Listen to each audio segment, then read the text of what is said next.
आज हम शुरू करने जा रहे हैं the legend of the northern blade. और इतिहास गवाह है दोस्तों कि इस कहानी को आज तक कोई भी कंप्लीट नहीं कर पाया है। और अचानक से तुम्हें किसी दिन ये चैनल दिखाई ना दे तो समझ जाना तुम्हारा भाई भी इस खूनी कहानी की भेंट चढ़ चुका है। तो कहानी की शुरुआत में हमें दिखाए जाते हैं कुछ पहाड़ और बैकग्राउंड से आ रही होती है आवाज, जिसमें हमें बताया जाता है आज से 130 साल पहले पहली बार साइलेंट नाइट दिखाई दिया। और उसके दिखाई देने के बाद ये पूरी की पूरी दुनिया वॉर के अंदर झुलसने लगी और चोरी, डकैती, हत्या जैसी चीजें आम हो गयी। जिसके बाद इस तरह के मैसेकर को रोकने के लिए मार्शल मास्टर्स इकट्ठा हुए और उन सभी ने मिलकर बनाई एक अलायंस जिसे कहा जाता था द हेवनली अलायंस। और इस पूरी अलायंस ने मिलकर ये फैसला लिया कि इन्हें एक सेक्ट बनाना होगा जो कि साइलेंट नाइट को रोकेगा। और इसी के फलस्वरूप नॉर्दर्न हेवनली सेक्ट को बनाया गया, जिसके पहले लीडर थे बक जियोंग। और नॉर्दर्न हेवनली अलायंस की वजह से इनके पास कई तरह की मार्शल टेक्निक्स आई, जिस वजह से अपने डिसाइपल्स को बहुत ही अच्छे से ट्रेन कर पाए। और इन्हीं योद्धाओं ने आगे जाकर साइलेंट नाइट्स के हमलों को रोका, जहाँ पर समय के साथ कुछ पीढ़ियां और भी थी और सभी के सभी युवा नॉर्दर्न हेवनली सेक्ट को बहुत ही ज्यादा माना करते थे। इसी वजह से अलग अलग राज्यों से, अलग अलग जगहों से 10,000 लोग इसके अंदर शामिल होने के लिए आए थे। और इसके बाद हमें दिखाई जाती है एक रणभूमि और आमने सामने कई लोग। और इसके बाद हमें दिखाया जाता है जिन क्वान हो, जो कि इस सेक्ट का चौथा लीडर है। और इसी के साथ साथ इसके पीछे खड़े इस सेक्ट के 4 पिलर्स। और इन सभी का सामना करने के लिए सामने वाली सेना तेजी से इनकी तरफ बढ़ रही है और ये लोग भी उन्हें चीर देने के लिए उनकी तरफ जाना हो चुके हैं शुरू। और अब सेनाओं के बिल्कुल पास पास आ जाने के बाद ये पांचों बंदे लगाते हैं डाई। और पहला बंदा अपने सिर्फ एक ही पंच से कुछ बंदों को उड़ा देता है, जो कि यूज करता है डीमन फिस्ट का और इसका नाम है जो चियोनहू। और दूसरा बंदा यूज करता है एक भाले का, जो कि अपने भाले के साथ कुछ बंदों को उड़ाते हुए सामने लैंड करता है और हमें इसका नाम बताया जाता है क्यूंग मुसांग। और अब तीसरा बंदा जो कि यूज करता है तलवार का, वो भी कुछ बंदों को काटते हुए दूसरी साइड निकल जाता है और हमें इसका नाम बताया जाता है योन चोनवा। और इसके बाद बारी आती है फाइनल प्लेयर की, जो कि किसी तरह के हंटर का यूज करता है और अपने हंटर को यूज करके ये भी कुछ बंदों को उड़ा देता है। जिसके बाद में हमें इसके बारे में बताया जाता है कि ये एक आयरन ब्लेडेड वॉरियर है और इसका नाम है जाय ह्योक्शिम। और अब इन चारों पिलर्स के बाद हमारा कैमरा जाता है इनके लीडर के ऊपर, जो कि सामने से आते हुए बंदों को नजर भर के देखता है और फिर अपनी तलवार से कर देता है उन सभी के ऊपर एक खतरनाक सी स्ट्राइक। जिसके बाद हमें दिखाई जाती है यहाँ पर उड़ती हुई धूल, पिघते हुए पत्थर और लोगों के चीखने चिल्लाने की आवाज। और इसी के बाद ये सीन यहाँ से हो जाता है शिफ्ट और हमें बताया जाता है कि बस वही वो समय था जब सेक्ट लीडर और उन 4 पहलवानों की वजह से साइलेंट नाइट्स को पूरी तरह से हरा दिया गया। लेकिन, और जब हमें ये बोला जाता है लेकिन, तो हमें एक छोटा बच्चा दिखाया जाता है जो कि हल्का हल्का रो रहा है और इसका नाम है जिन मुवान। और ये 13 साल का बच्चा पूरी तरह से हैरानों के सामने देखता है और बोलता है फादर। और सामने हमें दिखाया जाता है नॉर्दर्न हेवनली सेक्ट का लीडर, जो कि अपने घुटनों पर होता है और उसके सामने होते हैं अनगिनत वॉरियर्स। और अब ये बंदा उन सभी से बोलता है तुम्हें देखकर ऐसा लग रहा है कि इस लैंड के सभी वॉरियर्स यहाँ पर इकट्ठा हो चुके हैं। और वो सामने देखकर अपने मन के अंदर बोलता है ये तो ऑलमाइटी 9 है, मुरीम के सबसे ताकतवर 9 लोग। इसका मतलब ये सब कुछ हेवनली अलायंस ने किया है। और उन 9 बंदों में से एक बंदा जिसका नाम शियोमोन है और उसे मुरीम का सबसे बुद्धिमान इंसान बताया गया है, वो बोलता है सेक्ट लीडर, क्या तुम अपने ऊपर लगे हुए सभी अपराधों को इसी तरह से नकारते रहोगे? वो साइलेंट नाइट, तुम्हें उन्हें रोकने का काम दिया गया था और तुमने उन्हीं के साथ हाथ मिला लिया है। और सामने से सेक्ट लीडर बोलता है मैंने अपनी पूरी की पूरी जिंदगी प्राइड के साथ जी है और तुम कहते हो मैंने उनसे हाथ मिलाया है जिन्हें तबाह करने में मैंने और मेरे पूरे परिवार ने अपनी जिंदगी लगा दी। जिस पर वो सामने खड़ा हुआ बूढ़ा बोलता है नॉर्दर्न हेवनली सेक्ट के चारों पिलर्स ने तुम्हारे खिलाफ गवाही पहले ही दे दी है, तो अब तुम्हें इस तरह से नाटक करने की कोई जरूरत नहीं है। और ये चीज सुनने के बाद सेक्ट लीडर उन चारों हरामियों को देखता है जो साले इधर उधर मुंह छुपा रहे होते हैं और उन सभी की हरकतें देखकर वो अपने मन के अंदर सोचता है ये सभी लोग लड़ाई के अंदर मेरे साथी थे, मैं इन्हें अपना भाई मानता था, पर पता नहीं क्यों ये दुनिया ऐसे काम करती है। और आज मैं अपने आप को पूरी तरह से अकेला पा रहा हूँ। और इसके बाद वो पीछे पलट के अपने छोटे से बेटे को देखता है, जहाँ इस मर्द ने अभी भी अपने चेहरे पर एक हल्की सी स्माइल बनाई हुई होती है। और उधर उसका बेटा जो कि यहाँ पर राज करने के लिए बना था, वो पूरी तरह से हैरान होकर सामने सब कुछ देख रहा होता है। और अपने बेटे को एक बार देखने के बाद सेक्ट लीडर अपने मन के अंदर सोचता है मैं यहाँ पर चाहे कुछ भी कर लूँ, मैं यहाँ से भाग नहीं सकता हूँ, क्योंकि मैं इस वक्त अकेला हूँ और सामने पूरी की पूरी एक आर्मी है और उनके साथ साथ कई पावरफुल लोग भी हैं। और ये चीज सोचने के बाद वो कोई तो प्लान बनाता है, इसी वजह से चिल्लाकर बोलता है ठीक है हेवनली अलायंस, मैं वही करूंगा जो तुम कह रहे हो। और ये वाली लाइन बोली होती है उसमें बहुत ही ज्यादा पावर रिलीज करते हुए, जिसकी वजह से सामने वाले बंदे उससे नजरें चुराने लगते हैं और नजरें चुराते हुए अपने मन के अंदर सोच रहे होते हैं जैसा कि हमने सोचा था इस बंदे के अंदर की एनर्जी बिल्कुल ही नेक्स्ट लेवल है। द नॉर्दर्न हेवनली सेक्ट बहुत ही ज्यादा पावरफुल हो चुका है और साइलेंट नाइट्स के बाद में अब हेवनली सेक्ट हमारे लिए एक बहुत ही बड़ी मुसीबत बन चुका है। और जब तक नॉर्दर्न हेवनली सेक्ट अपने वजूद के अंदर रहेगा हम सभी इस पूरे एरिया पर वैसे रूल ही नहीं कर सकते हैं जैसे हम करना चाहें। और उसके बाद सामने से सेक्ट लीडर बोलता है, आज से और अभी से नॉर्दर्न हेवनली सेक्ट को मैं पूरी तरह से डिसबैंड कर रहा हूँ। मैं तुम सभी को कमांड करता हूँ, मेरे फाइनल डिसाइपल को यहाँ पर फ्रीली छोड़कर यहाँ से चले जाओ। यही सेक्ट लीडर होने के नाते मेरा फाइनल ऑर्डर है। तुम्हारी सभी शर्तों को मानने के बदले तुम्हें मुझसे प्रॉमिस करना होगा कि तुम लोग मेरे बेटे को हाथ भी नहीं लगाओगे। और ये चीज सुनने के बाद वो बूढ़ा अपने मन के अंदर सोचता है, अगर हम चाहें तो हम उसकी कोई भी शर्त माने बिना उसे रास्ते से हटा सकते हैं, पर फिर भी उस केस के अंदर हमें बगावत देखने को मिल सकती है। और ये चीज जितनी ज्यादा शांति से हो उतना ज्यादा बढ़िया है। इसीलिए वो बूढ़ा बोलता है, ठीक है, मैं तुमसे प्रॉमिस करता हूँ। और ये चीज सुनने के बाद सेक्ट लीडर अपनी तलवार निकालता है और पीछे खड़े हुए अपने बच्चे को बोलता है, मूव ऑन, मुझे माफ कर देना बेटा। और ये चीज सुनते ही मूव ऑन को पता चल जाता है आगे क्या होने वाला है। इसीलिए वो भागकर अपने फादर को बचाने चाहता है, पर उससे पहले उसका फादर अपने आप को अपनी तलवार से खत्म कर लेता है। और इसी आखिरी पैनल के साथ चौथे सेक्ट लीडर के ऊपर गद्दारी का आरोप साबित कर दिया जाता है और इतिहास के अंदर उसे लिखा जाता है गद्दार। और कहानी जाती है 13 साल बाद, जहाँ पर कोई धीरे धीरे अपनी आंखें खोल रहा होता है। और ये बंदा जो यहाँ पर धीरे धीरे अपनी आंखें खोल रहा था, ये है हमारा मेन कैरेक्टर जिन मुआन, जिसे कि कुछ लोगों ने बांधा हुआ है। और वो लोग उससे बोल रहे हैं, तो आखिरकार तू उठ ही गया, हाँ। और जिन इन लोगों से बोलता है, क्या मतलब है इन सब चीजों का। और वो मोटा बंदा आगे से बोलता है, देखो तो इस हरामी का मुंह कितना ज्यादा चलता है। मुझे नहीं पता पुराने टीम लीडर तुम्हारे साथ कैसा व्यवहार किया करते थे, पर मैं उनमें से नहीं हूँ। साले तेरे जैसे हरामी की वजह से मुझे यहाँ पर 3 साल के लिए फेंक दिया गया है। चल चुपचाप मुझे एक बात बता, वो एसेट्स और सीक्रेट फाइटिंग टेक्निक्स कहाँ पर है जिन्हें तू छुपा रहा है, क्योंकि अगर तू नहीं बताएगा तो मैं तुझे यहीं पर जान से मार दूंगा और वापिस से मेनलैंड चला जाऊंगा। जिस पर जिन सामने से हंसने लगता है और हंसते हंसते बोलता है, क्या क्या बोला तूने। जिस पर ये मोटा गुस्से में बोलता है, साले लगता है तू इस सिचुएशन को सही से समझ नहीं पा रहा है। मेरा दिमाग खराब हुआ ना तो यहीं के यहीं तुझे तुरंत ही मार के रख दूंगा और कह दूंगा एक बेवकूफ ने सुसाइड कर लिया, और उसके बाद मुझे इस वाहियात जगह पे रहना भी नहीं पड़ेगा। तो तेरे लिए यही अच्छा होगा, तू चुपचाप सीधे मुंह जवाब दे। और हंसते हुए जिन बोलता है, नहीं मेरे पास कुछ भी नहीं है ऐसा। जिस पर वो बंदा गुस्से में अपने साइड वाले बंदे की तरफ देखता है और वो टकला तुरंत ही जिनका एक नाखून उखाड़ देता है, जिसके बाद जिन बुरी तरह से चीख रहा होता है। और ये सब कुछ देखकर इनमें से एक बंदा थोड़ा सा हैरान होता है और जिन थोड़ा सा गुस्से में इनसे बोलता है, लगता है तुम भूल चुके हो उस बंदे को जिसने मेरे फादर से प्रॉमिस किया था। हेवनली अलायंस ने प्रॉमिस किया है कि वो मुझे हर्ट नहीं कर सकते हैं। और उसके बाद ये स्टोरी थोड़ी सी पास्ट के अंदर जाती है, जहाँ पर कुछ बग्गियां इसी सेक्ट की तरफ आ रही होती हैं और हमें पीछे से कहानी सुनाई जा रही होती है। उस दिन हेवनली सेक्ट लीडर के साथ साथ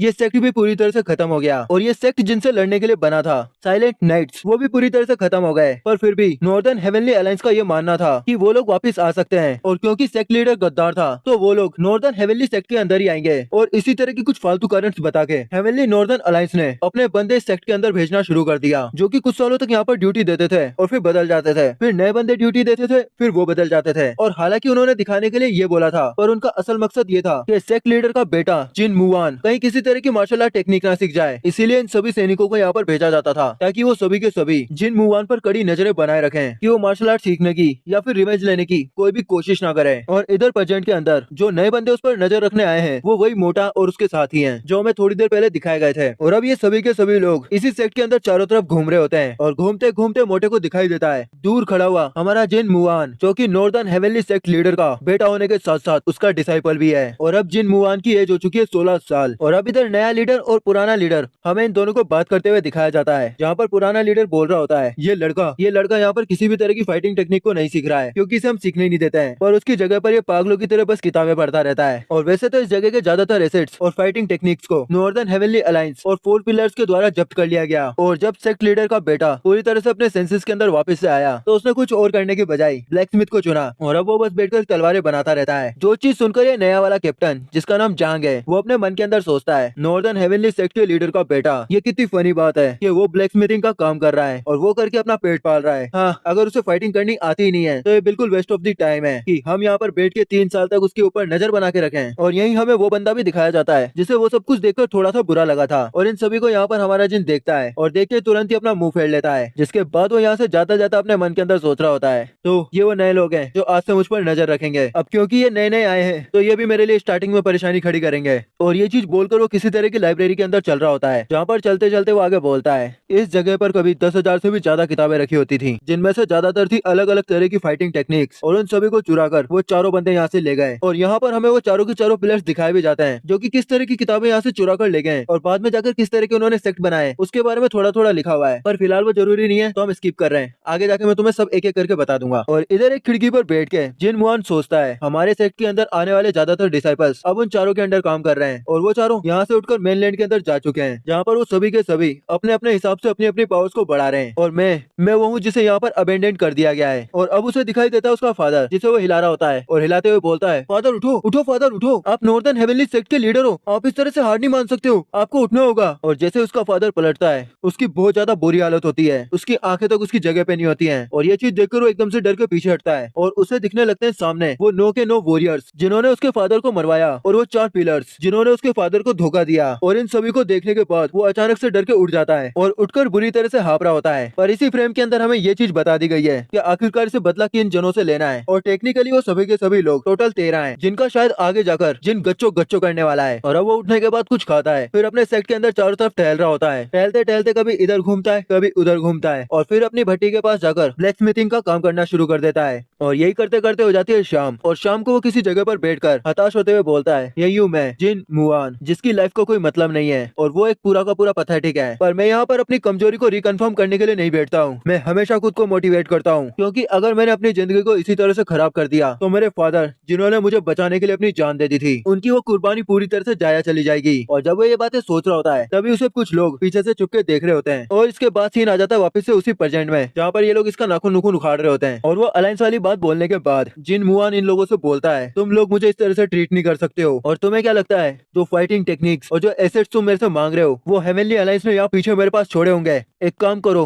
तुम मुझे यहाँ पर जान से मार दो और वापस से अपने मेनलैंड चले जाओ। तुम्हें क्या लगता है उसके बाद क्या होगा? वो डिसाइपल्स जो उन चारों पिलर्स के अंडर काम कर रहे हैं वो बेशक उनके अंडर काम कर रहे हैं, पर उनमें कई सारे ऐसे हैं जिन्होंने आज से 3 साल पहले नॉर्दर्न हेवनली सेक्ट की लॉयल्टी की कसम खाई थी। तुम्हें क्या लगता है हमारे उस सेक्ट के वफादार, मेरे फादर के वफादार मेरी मौत को ऐसे ही भूल जाएंगे? क्योंकि उन्हें कोई फर्क नहीं पड़ता है कि तुमने मेरा मर्डर किया या मैंने सुसाइड किया, क्योंकि जिस वक्त मेरी यहाँ पर मौत होगी उस वक्त यहाँ पर तुम थे। वो तुम्हें ढूंढेंगे और जान से मार देंगे। तुम्हें क्या लगता है तुमसे पहले जो लोग आए थे वो बेवकूफ थे जो यहाँ पर चुपचाप अपना काम कर रहे थे? और ये कैप्टन अपनी तलवार निकालते हुए बोलता है, तू साले छोटे चूहे अपनी जवान को संभाल। और तुरंत ही उसका बंदा बीच में आकर बोलता है, कैप्टन रुको रुको, हमें इसे रिलीज कर देना चाहिए, इसकी बात में पॉइंट है, क्योंकि हम चारों तरफ ढूंढ चुके हैं, यहाँ पर कोई भी फाइटिंग टेक्निक या कोई भी एसेट बिल्कुल भी नहीं है और ऐसे में फालतू की परेशानी लेने का कोई मतलब नहीं बनता है। और ये चीज सुनने के बाद वो कैप्टन यहाँ से जाने लगता है और जाते जाते बोल रहा होता है, ठीक है आजाद कर दो इसे। और इधर से जिन मुआन बोलता है, मैं तुम्हें एक चीज क्लियर कर देना चाहता हूँ, ये मेरा घर है और तुम लोग ऐसे गेस्ट हो जिन्हें मैं यहाँ पर देखना नहीं चाहता हूँ। तो जब तक तुम यहाँ पर हो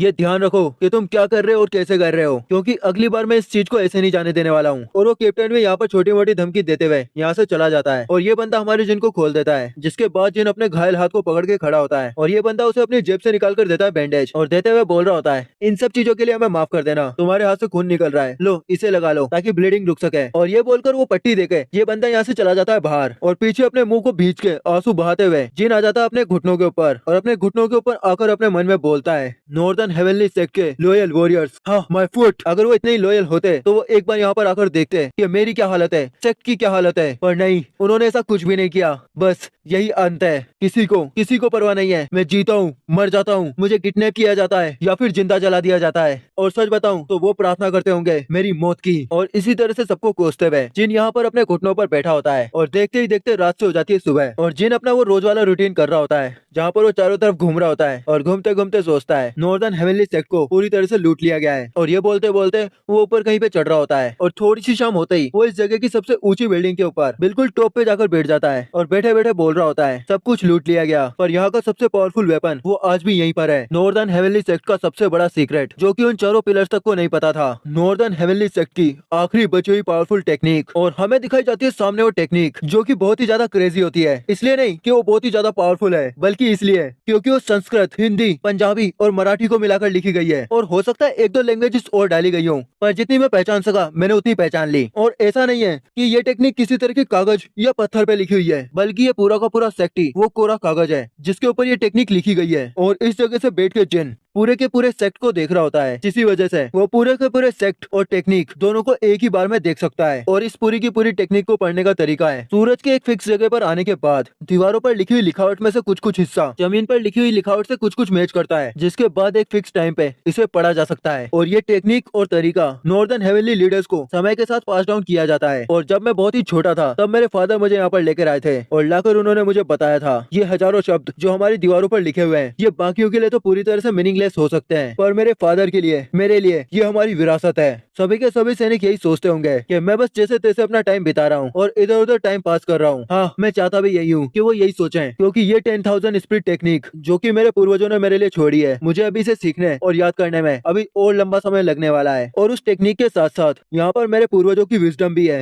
जो कि मेरी बहुत ही ज्यादा मदद करती है। पर क्योंकि हेवनली अलायंस मुझ पर तेज नजरें बनाई हुई है, मुझे इस टेक्निक को सीखने में बहुत ज्यादा एहतियात बरतनी पड़ती है। और ये सब सोचते हुए जब वो साइड में देखता है तो उसे दिखाई देता है कि एक बग्गी उनके सेक्ट की तरफ आ रही है, जो कि जैसे ही अंदर आती है जिन्होंने बोलता है अंकल हुआंग। और ये अंकल हुआंग ही होते हैं जो कि इनके सेक्ट के लिए बहुत ही ज्यादा लॉयल होते हैं। और इनके बारे में बताते हुए जिन हमें बताता है कि ये कोई बहुत ही अच्छे वॉरियर नहीं है, ये बस इतने ही स्ट्रॉन्ग हैं कि खुद को प्रोटेक्ट कर सकें, पर इनके सेक्ट के लिए इनकी लॉयल्टी बहुत ही ज्यादा हाई है। और अब हमें अंकल हुआन के बारे में थोड़ा सा बताया जाता है कि सेक्ट के पूरी तरह से खत्म हो जाने के बाद अंकल हुआन बाहर जाकर काम करने लगे। और इस वक्त वो किसी कंपनी के अंदर स्कॉट का काम करते हैं, जहाँ से वो जैसे तैसे पैसा कमाकर जिनके लिए सप्लाईज की व्यवस्था करते हैं। और इधर अंकल हुआन यहाँ पर आते ही जिनसे बोलते हैं हेलो यंग मास्टर, आप ठीक तो है ना। और इन दोनों के बीच में थोड़ी बहुत ही बात चलने लगती है, जैसे अंकल हुआन आप कैसे हैं, यंग मास्टर आप कैसे हैं, आप बड़े हो गए वगैरह वगैरह। और जैसे अंकल हुआन जिनके हाथ को देखते हैं, यंग मास्टर ये आपके साथ किसने किया, कहीं ये उस नई टीम की हरकत तो नहीं है। और जिन उन्हें जवाब देता है नहीं नहीं अंकल हुआन, ये बिल्कुल वो नहीं है जो आप सोच रहे हो, ये तो जब मैं वर्कशॉप के अंदर काम कर रहा था तब मेरे हाथ में लग गई थी। और अंकल हुआन और जिनके बीच में वापस से थोड़ी बहुत बातचीत होना शुरू होती है, जैसे अंकल हुआन बोल रहे होते हैं नहीं नहीं तुम झूठ बोल रहे हो, मुझे सच सच बताओ यहाँ पर हुआ क्या। और जिन बोल रहा होता है नहीं नहीं ऐसा कुछ भी नहीं है, आपको इन सारी चीजों के बारे में ज्यादा सोचना नहीं चाहिए। और अंकल हुआन अब आपको आपकी लाइफ के बारे में सोचना चाहिए, कब तक आप मेरे लिए ऐसे ही सप्लाईज लाते रहेंगे। और थोड़ी बहुत बातचीत करने के बाद जिनको वहाँ पर एक काले कलर का बैग दिखाई देता है, जिसकी तरफ इशारा करते हुए जिन पूछता है अंकल हुआन वैसे ये क्या है, जिसके जवाब में अंकल हुआन बोलते हैं हाँ ये कोई ऐसी चीज है जिसके बारे में ऐसा कहा जाता है कि आसमान से जमीन पर गिरी थी और किसी ट्राइब के पास चली गई। अब हालांकि वो ट्राइब किसी के द्वारा पूरी तरह से नष्ट कर दी गई है, इसीलिए इसका कोई ओनर नहीं बचा है और मैं इसे यहाँ पर ले आया। और इनके बीच में वापस से अंकल भांजे वाली थोड़ी बहुत बातचीत होना शुरू हो जाती है। और उसी बातचीत के साथ ये सीन शिफ्ट होता है, जहाँ पर हमें नॉर्दर्न हेवनली सेक्ट के चारों पिलर्स के बारे में बताया जाता है कि इन चारों ने यहाँ से जाने के बाद मेनलैंड को अपना अड्डा बनाया और वहीं से अपना अलग अलग सेक्ट को शुरू किया, जिन सेक्ट्स की पावर को इन्होंने काफी ज्यादा बढ़ा लिया है। और इन सभी के सेक्ट्स के नाम होते हैं वेस्टर्न प्रोटेक्टर, माइटी फिस्ट वगैरह वगैरह,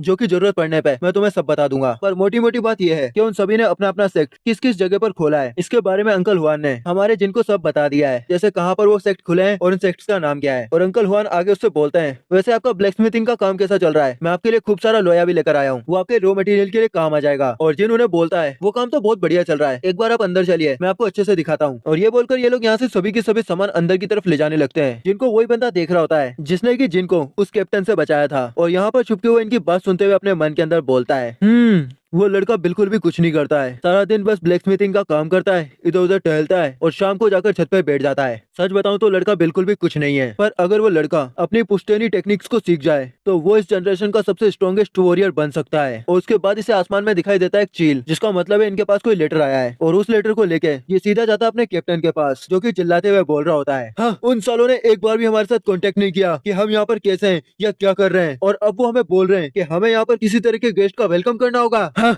जाओ और जाकर इस खाली बिल्डिंग को पूरी तरह से तैयार करो ताकि हम उन लोगों का वेलकम कर सकें, और इसे उतना जल्दी करना जितना जल्दी तुम कर सकते हो। जिसके बाद वो पीछे खड़ा वो बंदा यस सर बोल देता है और सीन वापस से शिफ्ट होता है अंकल हुआन और जिन के ऊपर, जो कि सप्लाईज को अंदर रख रहे होते हैं और आपस में चाय पर चर्चा करते हुए बोलते हैं अंकल हुआन आप चाय लीजिए, ये चाय बहुत अच्छी है, और बताइए आजकल बाहर क्या चल रहा है। जिस पर अंकल हुआन जवाब देते हैं हाँ वैसे एक नया वॉरियर है जो आजकल बहुत ही ज्यादा राइज कर रहा है, उसका नाम है डेम सूचियोन, उसने 100 बंदों से फाइट करने का चैलेंज ले रखा है और इसी वजह से आजकल वो सभी के अटेंशन को ग्रैब कर रहा है। जिस पर जिन बोलता है अच्छा डेम सूचियोन, और वो बंदा आगे बताते हुए बोलता है हाँ वो उन्हीं 9 पावरफुल बंदों में से एक बंदे का तीसरा बेटा है, और शुरुआत के अंदर तो सभी लोग उसे बहुत ज्यादा मॉक कर रहे थे इस चैलेंज को लेकर, और उसकी लगातार कई सारी जीतों ने सभी को हैरानी के अंदर डाला हुआ है, क्योंकि उसकी उम्र मात्र 18 साल है। और यहाँ पर भाईचारे में मैं तुम्हें एक बात वापिस से क्लियर कर देता हूँ कि 9 पावरफुल बंदे अलग हैं जो हेवनली अलायंस को पूरी तरह से रूल करते हैं, और वो 4 बंदे बिल्कुल अलग हैं जो कि हेवनली सेक्ट से थे और उन्होंने हेवनली सेक्ट को धोखा दिया था। तो फिलहाल जो सब कुछ जिनके साथ हो रहा है वो सब कुछ हेवनली अलायंस कर रही है, यानी कि मेन तरीके से वो 9 लोग कर रहे हैं, और वो 4 बंदे जिन्होंने इन्हें धोखा दिया था वो सिर्फ अपना बयान देकर यहाँ से जा चुके हैं और उन्होंने यहाँ पर स्टार्टिंग के अंदर लूटमार मचाई थी और वो लूटमार मचाने के बाद वो चुपचाप मेनलैंड के अंदर जा चुके हैं और वहाँ जाकर अपना अपना काम धंधा कर रहे हैं। पर ये साले नो पावरफुल लोग ये अभी भी जिनके अंदर उंगल तोड़ने में लगे हुए हैं। और अब यहाँ पर अंकल हुआन जिनको आगे बताते हैं कि उस बंदे ने अपनी मात्र 18 साल की उम्र के अंदर अंदर 93 वॉरियर्स को लगातार हरा दिया है और अब अगर वो सिर्फ 7 वॉरियर्स को लगातार और हरा देता है तो वो हिस्ट्री का पहला बंदा बन जाएगा जिसके पास मात्र 18 साल की उम्र के अंदर 100 विंस की स्ट्राइक होगी। और इधर जिन हैरान होते हुए बोल रहा होता है अच्छा और वो सिर्फ 18 साल का है। और अंकल हुआन भी उसे बोलते हैं हाँ वो सिर्फ 18 साल का है और अगर उसकी स्किल्स बिल्कुल ऐसे ही ग्रो होती रही तो वो एक दिन जाकर बहुत ही ज्यादा नाम कमाने वाला है और क्या पता वो शायद वर्ल्ड के पिलर्स में से एक हो। जिस पर जिन बोलता है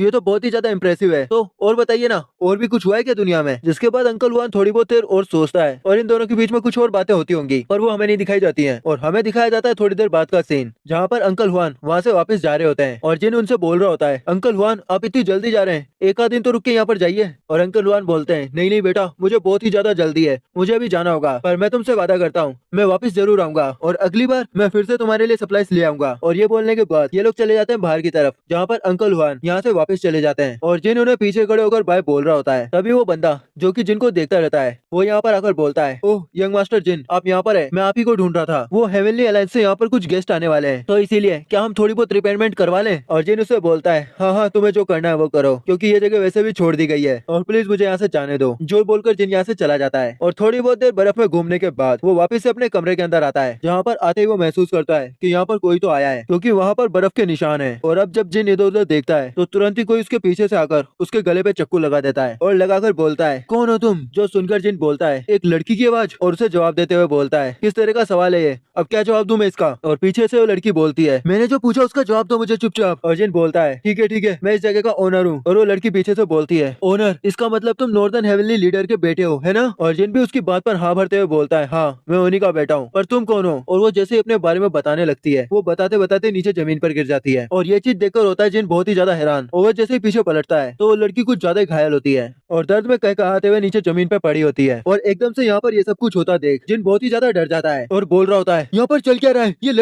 लड़की कौन है क्या ये कोई क्रिमिनल है मुझे क्या करना चाहिए अब। नहीं मुझे सबसे पहले ये चेक करना चाहिए ये जिंदा है या नहीं। और ये बोलकर वो उसकी धड़कन सुनने लगता है जो थोड़ी देर सुनने के बाद वो बोलता है ये तो अभी भी जिंदा है आखिरकार ये मेरे साथ ही क्यों हो रहा है। उसके बाद हमें जिनको दिखाया जाता है जो कि उसी लड़की को लेकर कहीं भाग रहा होता है और थोड़ी देर बाद जिन उसे अपने कमरे में लाकर लेटा देता है और उसके शरीर पर पट्टी बांध के उसके उस घाव को देखने लगता है जिसकी वजह से वो यहाँ पर बेहोश हो गई है। और इस घाव को थोड़ा सा समझने के बाद वो अपने मन के अंदर बोलता है ये तो पॉइजन है। ऐसा लगता है जैसे इस लड़की के ऊपर पॉइजनस क्यूआई से अटैक किया गया है। और इसके बाद वो अपने ड्रॉर से किसी तरह की दवाई को निकालता है और इसे निकालकर सोच रहा होता है ये मेरे पास एक ही है जो मुझे अंकल हुआन ने लाकर दी थी और इसे मैं इस लड़की के ऊपर यूज करके एक बहुत ही बड़ा सेक्रीफाइस करने जा रहा हूँ क्योंकि मुझे ये तक नहीं पता है कि आखिरकार ये है कौन। हाँ ठीक है अब जो भी है। और ये वाली लाइन बोलने के बाद वो उस मेडिसिन को इस लड़की के ऊपर यूज कर देता है और उसके कंधे पर कई सारी सुइयां चुभाने के बाद वो उस लड़की की तरफ देखते हुए अपने मन के अंदर सोचता है कौन हो तुम और आखिरकार यहाँ पर आई क्यों हो। पता नहीं क्यों मेरे पास अनचाहे गेस्ट आते और आते ही जा रहे हैं। जिसके बाद ये सीन हो जाता है यहाँ से शिफ्ट और हमें दिखाया जाता है उस लड़की को जिसका ट्रीटमेंट जिन कर रहा था और कैमरा जैसे उसके मुंह के ऊपर जाता है वो अपनी आंखें खोल लेती है और तुरंत ही उठ के बोलती है क्या हुआ मेरे साथ। जहाँ पर उठते ही उसे उसके कंधे में दर्द महसूस होता है और वो जैसे अपने कंधे की तरफ देखती है उसे दिखाई देता है कि वहाँ पर अच्छे से पट्टी कर दी गई है। और फिलहाल वो आसपास पड़ी हुई चीजों को देखकर अपने मन में बोलती है किसने ठीक किया मुझे। जो चीज जिन भी सुन लेता है और तुरंत ही सामने आकर बोलता है ओह तो तुम उठी गई मुझे सिर्फ 2 मिनट दो मैं 2 मिनट में तुम्हारे पास आता हूँ। और सामने जिनको देखकर ये लड़की होती है पूरी तरह से हैरान और इसे याद आता है कि आखिरकार ये यहाँ पर पहुंची कैसे है जिसमें इसके पास्ट के अंदर ये जैसे तैसे यहाँ पर अपने पैरों को घसीटते हुए चल रही होती है। और इसे चलते चलते पीछे से आवाज आती है किसी के अंदर आने की जिस वजह से साइड में छुपकर उस पर घात लगाने लगती है और तुरंत ही जाकर उस पर पीछे से अटैक कर देती है और उससे पूछती है कौन हो तुम। जिसके बाद का सीन हमने पहले ही देख लिया है और यहाँ पर ये हो जाती है बेहोश और वापस प्रेजेंट के अंदर आकर सोच रही होती है क्यों इस इंसान ने मुझे ठीक किया क्यों। और जिन उसके पास खाना लाते हुए बोल रहा होता है तुम्हें अपने दिमाग पर ज्यादा जोर नहीं डालना चाहिए क्योंकि तुम पिछले 3 दिन से सो रही हो। और वो लड़की बिल्कुल ही चौंकते हुए बोलती है क्या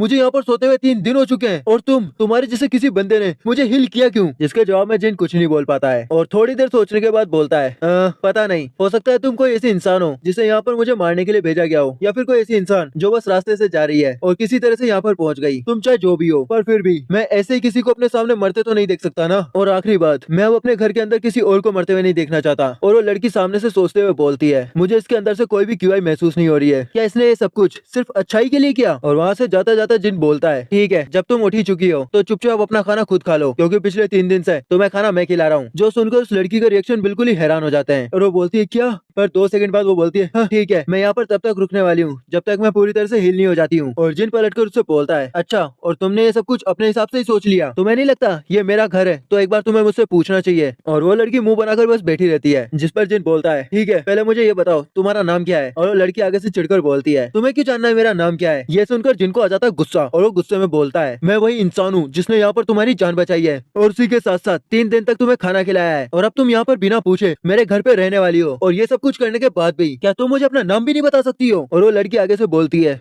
मेरा नाम है यून हा सियोल। और ये सुनने के बाद जिन यहाँ से बाहर जाने लगता है और जाते जाते बोलता है, मैंने तुम्हारे लिए वहाँ पर कुछ कपड़े रख दिए हैं, अगर तुम्हें चेंज करना हो तो वहाँ से कर लेना। साथ में पास ही में वो किचन है, किचन के अंदर मैंने खाना बनाकर रख दिया है, अगर तुम्हारा मन करता है और खाने का तो तुम और खा सकती हो। इसी के साथ साथ मैं पास वाले कमरे के अंदर ही हूँ, तो अगर तुम्हें कुछ चाहिए तो मुझे वहाँ से बुला लेना। और ये बोलकर जिन चला जाता है बाहर और तुरंत ही गेट को कर देता है बंद। और उसके जाने के बाद जब ये लड़की यहाँ पर रह जाती है अकेली, तभी ये अपने दर्द पर ध्यान देते हुए बोलती है, ये अभी भी दुख रहा है, मुझे इसे अपनी अंदरूनी एनर्जी के साथ जल्दी से जल्दी हील करना होगा और साथ ही में वो पॉइजन भी बाहर निकालना होगा जो उस घाव के अंदर अभी भी बच रहा है। पर ये बंदा जिसने मुझे यहाँ पर बचाया है, इसका नाम जिन मुआन है और मुझे ये नहीं समझ में आ रहा है कि आखिरकार ये मुझे बचा क्यों रहा है। क्या इसे अभी तक ये पता नहीं चला है कि मैं हूँ कौन? और इधर जिन उसी छत पे बैठा होता है और बैठे बैठे सोच रहा होता है। उस लड़की को अच्छे से देखने के बाद मैं ये तो कह सकता हूँ कि वो कोई आम लड़की नहीं है। अब उसे यहाँ पर इस तरह से रहने देना ये बहुत ही बड़ा रिस्क हो सकता है और मुझे पता है ये बहुत बड़ा रिस्क है, पर फिर भी मैं उसे यहाँ पर रहने देना चाहता हूँ, क्योंकि शायद अब मैं बहुत ही ज्यादा अकेला महसूस करने लगा हूँ। यू हा श्योल, हाँ ये तो काफी प्रीटी नाम है। उसके बाद हमें दिखाया जाता है वो मरम्मत का काम जो कि इस पूरे सेक्ट के अंदर चल रहा है, और वो कैप्टन जो कि खा पी के बस पड़ा हुआ है। और इधर दिखाया जाता है हमें एक छोटा सा घर जिसका गेट खुलता है, यूआन बाहर झांकती है और वापस से गेट बंद करके अंदर चली जाती है। जो चीज देखकर जिन बोलता है, आज 3 दिन और हो चुके हैं जब वो अपने कमरे से बाहर नहीं आई है। और यहाँ हमें यूहान दिखाई जाती है जो कि लगातार बस खुद को हील करने में ही लगी हुई है और अपनी सारी की सारी एनर्जी को लगाकर वो बस उस पॉइजन को बाहर निकाल रही है और अपने कंधे को सही करने की कोशिश कर रही है। और ये सब कुछ करते हुए वो अपने मन के अंदर सोच रही होती है, वो लड़का, मुझे नहीं पता उसने किस तरह की मेडिसिन मुझ पर यूज करी है, पर मुझे ये तो पक्का पता है कि वो मेडिसिन बहुत ही ज्यादा खास थी, क्योंकि उसी मेडिसिन के जरिए मैं अभी खुद को ट्रीट कर पा रही हूँ। क्योंकि अगर वो मेडिसिन मेरे शरीर के अंदर नहीं होती तो मेरी हालत बहुत ज्यादा खराब हो जाती और हो सकता है मैं अपने आप को रिकवर कर भी ना पाती। हाँ मैं ये करने वाली हूँ, मुझे बस फोकस करना होगा। फोकस फोकस यूहान,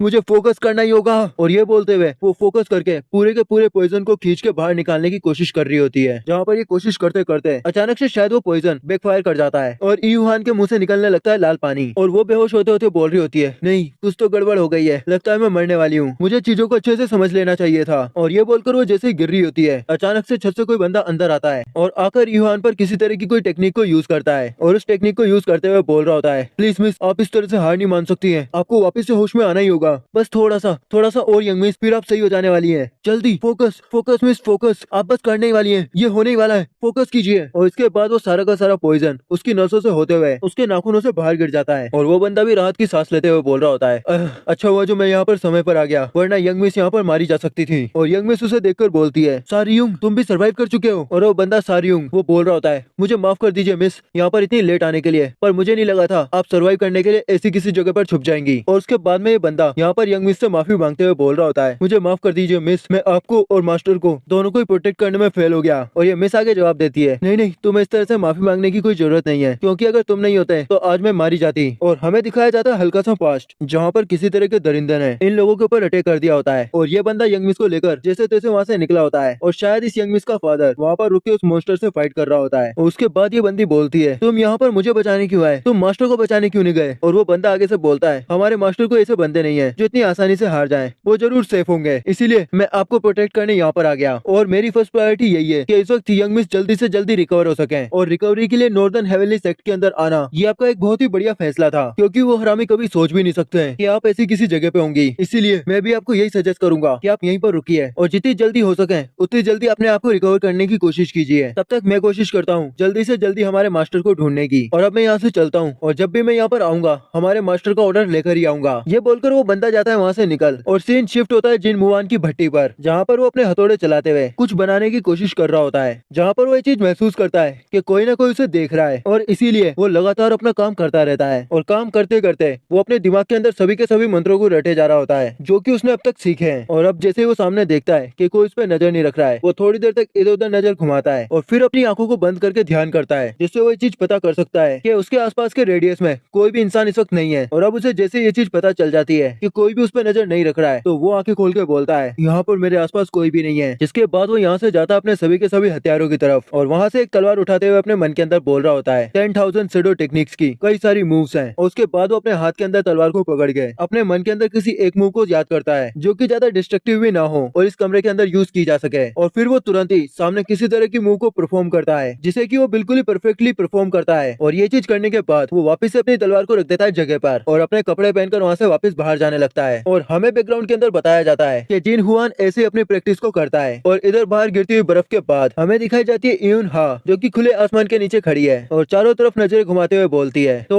यह है नॉर्दर्न हेवनली सेक्ट। और तभी सामने से जिन उसे देखकर बोलता है हे तुम तो आज बहुत ही बेटर दिखाई दे रही हो, और क्योंकि तुम कुछ दिनों से बाहर नहीं आ रही थी तो मुझे इस चीज की टेंशन हो रही थी कि कहीं तुम्हारे साथ कुछ हो तो नहीं गया है। और उसके बाद वो वहाँ से जाते जाते बोल रहा होता है वैसे मैं कुछ खाने जा रहा हूँ और अगर तुम्हारे पास कुछ भी खाने को नहीं है तो तुम मुझे ज्वाइन कर सकती हो। जो सुनने के बाद वो भी पीछे पीछे उसके कमरे की तरफ आ जाती है और आकर बोल रही होती है मैं तो यहाँ पर इसलिए आई हूँ क्योंकि मुझे तुमसे कोई बात करनी है। जिसके बाद यूनहा उसकी जान बचाने के लिए थैंक यू बोलती है और हमारा हीरो बोलता है नहीं नहीं उसकी कोई जरूरत नहीं है, आओ अब कुछ खा लो। और यूनहा उसे मना करते हुए बोलती है नहीं नहीं मैं ठीक हूँ। और अगले पैनल के अंदर उसके सामने वाली कुर्सी पर बैठी होती है और जिन उस खाने को खाते खाते बोल रहा होता है तुम चाहो तो खा सकती हो, वैसे भी ये पॉइजनस नहीं है। और सामने से वो लड़की बोलती है तुमने अभी तक मुझसे कुछ भी क्यों नहीं पूछा है। जो सुनकर हैरान होते हुए जिन बोलता है क्या किस बारे में पूछने की बात कर रही हो तुम। और जिन हुआ बोलती है मेरे बारे में, तुमने अभी तक मेरे बारे में कुछ भी नहीं पूछा है, जैसे मैं कौन हूँ कहाँ से आई हूँ। और खाना खाते खाते हमारा हीरो आगे बोलता है पता नहीं पर मुझे जानना नहीं है। जो सुनने के बाद यूनहा बोलती है तुम थोड़े से पागल हो क्या। और गुस्से में जिन बोलता है अरे मेरे डिसीजन पे क्वेश्चन करना बंद करो और चुपचाप खाना खा लो क्योंकि बहुत देर से तुम्हारा पेट गुड़गुड़ कर रहा है और मुझे वो आवाजें साफ साफ सुनाई दे रही है। और इसी नोक झोंक के साथ ये सीन यहाँ से शिफ्ट हो जाता है और हमें जिन उसी छत पे वापस से बैठा हुआ दिखाई देता है जहाँ पर बैठ के वो बस आगे की टेक्निक्स को सीख रहा होता है। और काफी देर वहाँ पर बैठने के बाद सीन वापस से शिफ्ट होता है उसके कारखाने के अंदर जहाँ पर वो तलवारें बना रहा होता है। और जब उसे पता चलता है कि उसे कोई भी नहीं देख रहा है तो वो वापस से अपनी तलवारबाजी की प्रैक्टिस कर रहा होता है। और इधर यूनहा अपने कमरे के अंदर बैठी बैठी अपने आप को बस रिकवर कर रही होती है, जहाँ पर ये अपने घाव को तो सही कर ही रही है उसी के साथ साथ अपनी पावर्स को भी रिकवर कर रही है। और अब हमें एक पैनल के अंदर ये हल्की सी टाइल यहाँ पर उखड़ी हुई दिखाई गई है जिसका आगे जाके कोई रेफरेंस हो सकता है पता नहीं। और इधर वापस से सीन शिफ्ट होता है जिन के ऊपर जो कि हथौड़े बजाते हुए एक और नई तलवार बना रहा होता है। और तलवार बनाते हुए बुरी तरह से थककर जैसे वो पीछे पलटता है तो पीछे बैठी होती है यूनहा जिसे देखकर वो एकदम से डर जाता है और डर कर उसी पे चिल्ला रहा होता है कि ऐसे किसी को डराते हैं क्या भला, तुम गेट खटखटा कर नहीं आ सकती थी। और वो सामने से बोलती है मुझे नहीं पता है तुम्हें सही से दिखाई देता है या नहीं पर मैं यहाँ पर बहुत देर से बैठी हुई हूँ और अब चलो मुझे खाना दो मुझे भूख लग रही है। जिसको आगे से चिल्लाते हुए जिन बोलता है तुम्हें यहाँ पर अब 3 महीने हो चुके हैं, तुम इतनी ज्यादा शेमलेस कैसे हो सकती हो जो 3 महीने से यहीं पर पड़ी हुई हो। और यूनहा आगे से मुंह बनाकर बोलती है चलो भी मुझे खाना दे दो। और जाते जाते जिन बोल रहा होता है क्यों पता नहीं क्यों आखिरकार मैं ये करे क्यों जा रहा हूँ, मैं इस पागल लड़की को यहाँ से भगा क्यों नहीं देता हूँ। और उधर से वो पागल लड़की अपने मन के अंदर सोच रही होती है कोई फर्क नहीं पड़ता है मैं इसे और कितनी बार देख लेती हूँ क्योंकि जब भी मैं इसे देखती हूँ मेरे दिमाग में बस यही चलता है कि ये नॉर्दर्न हेवनली सेक्ट का एक आखिरी डिसाइपल है और फिर भी इसे मार्शल आर्ट का बेसिक भी नहीं आता है। ये यहाँ पर बस ब्लैक स्मिथिंग करते हुए अपना टाइम वेस्ट कर रहा है और कुछ भी नहीं। और सामने जिन जमीन पर हाथ पैर मार रहा होता है और मन में बड़बड़ा रहा होता है क्यों कर रहा हूँ मैं यहाँ पर ये, क्यों कर रहा हूँ मैं यहाँ पर ये। उसके बाद उठकर वापस से चुपचाप चलने लगता है जैसे कुछ हुआ ही ना हो। और इसकी ये पागलपंतियां देखकर यूनहा बिल्कुल भी सरप्राइज नहीं होती है क्योंकि शायद उसे इस चीज की आदत पड़ चुकी है। और अब इधर यूनहा को आवाज आती है हे तुम वहाँ पर बैठी हुई क्या कर रही हो, अब तुमने कहा ना तुम्हें भूख लग रही है, चलो चलकर खाना खाते हैं। और यूनहा भी वहाँ से कूदकर तुरंत ही उसके पीछे चल देती है। और अगले पैनल के अंदर हमें दिखाया जाता है कि जिन उसके लिए खाना लेकर आ चुका है और वो उस खाने को देखकर बोल रही होती है ये क्या गंदा सा बना लाए तुम, जिसे जिन वापस ले जाने लगता है तो तुरंत ही उसे रोकर बोलती है अरे रुको रुको मैं तो ऐसे ही बोल रही थी, अब खाना वापस ले जाओगे क्या। और ये लोग ऐसे हंसी ठिठोली करते हुए इस खाने को खाते हैं जिसका मतलब हम ये कह सकते हैं कि अब ये दोनों एक दूसरे के साथ कंफर्टेबल हो चुके हैं। और तभी हमें सेक्ट के अंदर चलकर कुछ बंदे आते हुए दिखाए जाते हैं और अब हमें नए लोगों की जानकारी दी जाती है जहाँ पर ये लड़का और लड़की उन्हीं 9 पावरफुल बंदों में से एक बंदा शिमुवाई के बच्चे हैं। और इसके अंदर छोटी लड़की की उम्र है 14 साल और बड़े लड़की की उम्र है 19 साल। और ये वाली लड़की जिसका नाम हाई रियुंग बताया गया है इसकी उम्र है 20 साल और ये भी उन्हीं 9 पावरफुल बंदों में से एक की बेटी है। तो अब ये तीनों यहाँ पर आते हैं और आते ही बीच में खड़ा हुआ बंदा जिसका नाम शिन वोन है वो बोलता है तो ये है नॉर्दर्न हेवनली सेक्ट। हाँ और ये बंदा जो कि इन्हीं के 4 डेड हेवनली सेक्ट का जर्नल है वो आवाज लगाते हुए बोलता है यहाँ पर कोई है क्या। तभी सामने से वो कैप्टन वगैरह भागकर बाहर की तरफ आते हैं और इन्हें ग्रीट करते हुए बोल रहे होते हैं हमें माफ कर दीजिए सर, हमें पता नहीं था आप बाहर आ चुके हैं, मैं उस टीम का कैप्टन हूँ जो अभी यहाँ पर अलॉट की गई है। और ये जनरल उससे बोलता है, हाँ हाँ ठीक है, वैसे मुझे ये बताओ क्या तुमने हमारे लिए रूम्स को प्रिपेयर कर दिया है? और वो मोटा बोल रहा होता है, हाँ हाँ सर, मैंने सभी के सभी रूम्स को प्रिपेयर कर दिया है, आपको यहाँ पर कोई भी दिक्कत नहीं आएगी, मैं आपका पूरा ध्यान रखूंगा। चलिए मैं आपको आपके रूम की तरफ ले चलता हूँ। और इसके पीछे खड़ा हुआ मूसांग सामने किसी को देख रहा होता है और वो सामने वाला बंदा भी मूसांग को देखकर पहचान जाता है और एकदम से बोलता है, अरे तुम तो मूसांग हो ना? मूसांग, मुझे तो बिल्कुल विश्वास नहीं हो रहा है, मुझे तुम यहाँ पर मिल जाओगे। हे, तुमने मुझे पहचाना नहीं क्या? मैं हूँ, ये बोल। और मूसांग उससे नजरें चुरा रहा होता है और ये चीज देखकर ये बंदा अपने मन के अंदर सोचता है, क्या मेरा पुराना दोस्त मुझे भूल चुका है? और इसके बाद सीन शिफ्ट होता है अंदर की तरफ, जहाँ पर वो सभी के सभी अंदर जा रहे होते हैं। और अंदर जाते जाते रियूंग बोल रही होती है, ये जगह तो पूरी तरह से बर्बाद हो चुकी है। और उसके जवाब में चलते चलते ली बोल रहा होता है, हाँ ये दुनिया ऐसे ही काम करती है, अगर तुम अपनी ताकत को गवा देते हो तो तुम्हें पूरी तरह से बर्बाद करके रख दिया जाता है। और उसकी छोटी बहन उससे बोलती है, ब्रदर आपको अपने वर्ड्स को थोड़ा ध्यान से बोलना चाहिए, आप बहुत ही ज्यादा हार्श बोलते हैं। और ऐसे ही इस सेक्ट के अंदर चल रहे होते हैं, जहाँ पर हमारा सीन जाता है जिन औरों की तरफ, जहाँ जिन आगे आगे चल रहा है, उसके पीछे पीछे चलती हुई यूनहा उससे बोल रही होती है, हे तुम हमेशा एक जैसा ही खाना क्यों बनाते रहते हो, कुछ अच्छा नहीं बना सकते हो क्या? और ये सब कुछ बोलते हुए वो उसे जवान भी चिढ़ा रही होती है। पर तभी जिनका ध्यान जाता है सामने की तरफ, जहाँ पर बहुत सारे नए बंदे आए होते हैं और वो नए बंदे भी जिन औरों को देख लेते हैं। तो उनमें से वो छुटकी सो वो वहीं से हाथ हिलाते हुए इन दोनों को हेलो बोल रही होती है। और इस चीज को देखकर जिन और यून पूरी तरह से हैरान होते हैं, साथ ही में हैरान होता है इस जगह का कैप्टन भी। पर सामने से रियूंग इन्हें पहचानते हुए बोलती है, मुझे लगता है ये नॉर्दर्न हेवनली सेक्ट के आखिरी डिसाइपल मास्टर जिन है। और सामने खड़ी हुई इनहा वो अपने मन के अंदर सोच रही होती है, यहाँ पर बहुत सारे नए लोग आ चुके हैं और मुझे इनमें से किसी के भी आने की भनक नहीं पता चली, लगता है मेरे सेंसेस कुछ ज्यादा वीक हो चुके हैं। नहीं, मुझे खुद पर फोकस करना चाहिए, मुझे इस तरह से अपना गार्ड डाउन करके नहीं घूमना चाहिए। और फिर सामने से ली बोलता है, मेरे ख्याल से तुम नॉर्दर्न हेवनली सेक्ट के आखिरी डिसाइपल हो, है ना? मेरा नाम है शिम वोन ली, इनसे मिलो। जो मेरे राइट में वो मेरी छोटी सिस्टर है और जो मेरे लेफ्ट में खड़ी हुई है वो है हे ड्यूंग और ये ग्रैंड डॉटर है सी म्यून फैमिली के लीडर की। जो सुनकर जिन थोड़ी देर तक तो उन्हें देखता है, उसके बाद उन्हें ग्रीट करते हुए अपना नाम बताता है और साथ ही में ये बताता है कि ये लड़की जो मेरे पास में खड़ी हुई है ये मेरी दूर की कजन है जो कि यहाँ पर कुछ देर के लिए आई हुई है। और ये चीज सुनकर वो कैप्टन हैरान हो जाता है और अपने पीछे खड़े हुए बंदे से बोलता है, क्या उसकी कोई कजन भी है और वो यहाँ पर आई हुई है? ये सब कुछ तुम मुझे कब बताने वाले थे? और पीछे खड़ा हुआ बंदा भी बोलता है, मुझे माफ कर दीजिए, मुझे भी इसके बारे में पता नहीं था क्योंकि मैं तब से रिपेयरिंग के काम पर ही फोकस कर रहा था। पर छोड़िए, मुझे नहीं लगता कि ये कोई खतरनाक इंसान है। और उसके बाद वो बंदा ली बोलता है, तो मिस्टर जिन मुआन, क्या आप जानते हैं कि हम कौन है? और जिन मुआन भी आगे से बोलता है, हाँ मैंने तुम्हारे और तुम्हारी फैमिली के बारे में पहले भी सुना हुआ है क्योंकि तुम्हारी फैमिली मुरीम के अंदर काफी फेमस फैमिली है। और सामने से ली खुश होते हुए बोलता है, ओह फिर तो ठीक है, वैसे अच्छा लगा मुझे ये चीज जानकर कि नॉर्थ के दूर दराज के ऐसे फटीचर इलाके में भी लोग हमारी फैमिली के नाम को जानते हैं। ठीक है, मुझे आपसे मिलकर अच्छा लगा, हम फिर किसी दिन और बातें करेंगे। और उधर साइड में खड़ा हुआ कैप्टन अपने मन के अंदर सोचता है, तेरी साली हिम्मत कैसे हुई बिना हमारी परमिशन के यहाँ पर किसी को लाने की? लगता है तुझे दोबारा से अच्छे से सबक सिखाना पड़ेगा। और ये बोलकर वो उन सभी लोगों को वहाँ से ले जाता है और ले जाते बोल रहा होता है, आइए आइए सर, मैंने आपके लिए बहुत ही बढ़िया कमरे सजवाए हैं, आइए मैं आपको वहाँ तक ले चलता हूँ। और इधर मुआन जिनको देखते हुए सोच रही होती है, मुझे ये बंदा जितना स्टूपिड लगा था ये उतना नहीं है, क्योंकि जब ये बंदा झूठ बोल रहा था तो इसने एक बार भी अपनी पलके तक नहीं झपकाई, जिससे ये चीज तो क्लियर हो जाती है कि ये बंदा काफी ज्यादा इंटरेस्टिंग है। पर फिर भी मुझे एक चीज समझ में नहीं आ रही है, जब ये लड़का इस जगह का मालिक है तो वो लोग ऐसे नाटक क्यों कर रहे हैं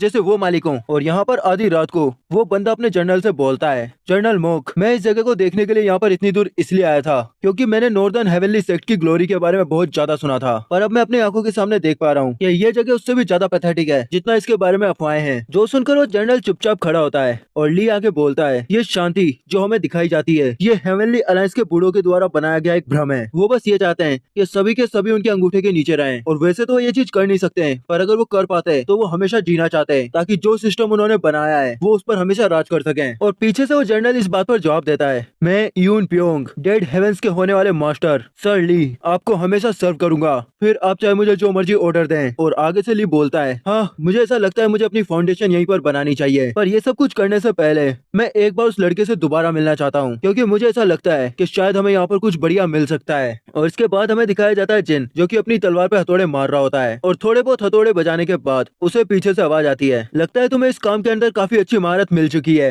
जो सुनकर एकदम से जिन हैरान हो जाता है और हैरान होते हुए अपने मन के अंदर सोचता है, कैसे मैंने इस समय पर अपनी एरिया डिटेक्शन स्किल को एक्टिवेट किया हुआ है, फिर कैसे ये बंदा यहाँ पर बिना मेरी नजरों में आ गया। उसके बाद जिन उसे पलटकर बोलता है, नहीं नहीं, मैं तो बस यहाँ पर जैसे तैसे अपना काम करता हूँ। और वो बंदा सभी की सभी तलवारों को देखते हुए बोलता है, मैं देख पा रहा हूँ तुम अपना काम अच्छे से करते हो और तुम्हारी ये ब्लेड्स ये भी काफी ज्यादा शार्प हैं, लगता है तुम अपना सारा का सारा गुस्सा इन्हीं ब्लेड्स के ऊपर उतारते हो। उसके बाद वो एक तलवार को हाथ में लेकर बोलता है, क्या मैं एक बार इसे देख सकता हूँ? और जिन चुपचाप उसे देख रहा होता है, जिसके बाद वो बंदा आगे बोलता है, हाँ हाँ, ये ब्लेड तो काफी कमाल की है। अगर तुम इसे मेनलैंड के अंदर कहीं पर बेचते हैं तो ये काफी अच्छी प्राइस के अंदर बिक सकती थी। पर मुझे समझ में नहीं आ रहा है तुम्हारे जैसा बंदा इस जगह पर कर क्या रहा है। और उसके बाद वो उस तलवार को कर देता है जिन के सामने। जो चीज देखकर जिन उससे बोलता है तुम ये क्या करने की कोशिश कर रहे हो यहाँ पर। और वो बंदा बोलता है नॉर्दर्न हेवनली सेक्ट का इकलौता बेटा, उसने किसी भी तरह की मार्शल आर्ट नहीं सीखी। बुलशिट है ये बात। अब इस तरह से झूठ बोलना बंद करो, क्योंकि अगर तुम पूरी तरह से गिव अप कर चुके होते तो तुम इतना लंबा जीते ही नहीं। और ये चीज सुनने के बाद जिन अपने मन के अंदर बोलता है ये बंदा यहाँ पर करने की कोशिश क्या कर रहा है। कहीं ये मुझे चेक तो नहीं करना चाहता है क्या? मुझे इससे वापस से फाइट बैक करना चाहिए। नहीं, उससे तो सिचुएशन और ज्यादा खराब हो जाएगी। ये बंदा 9 स्काइज में से एक का बेटा है जो कि हेवनली अलायंस को पूरी तरह से कंट्रोल करते हैं। मुझे इसके सामने अपनी स्किल्स को रिवील नहीं करना चाहिए। शिट,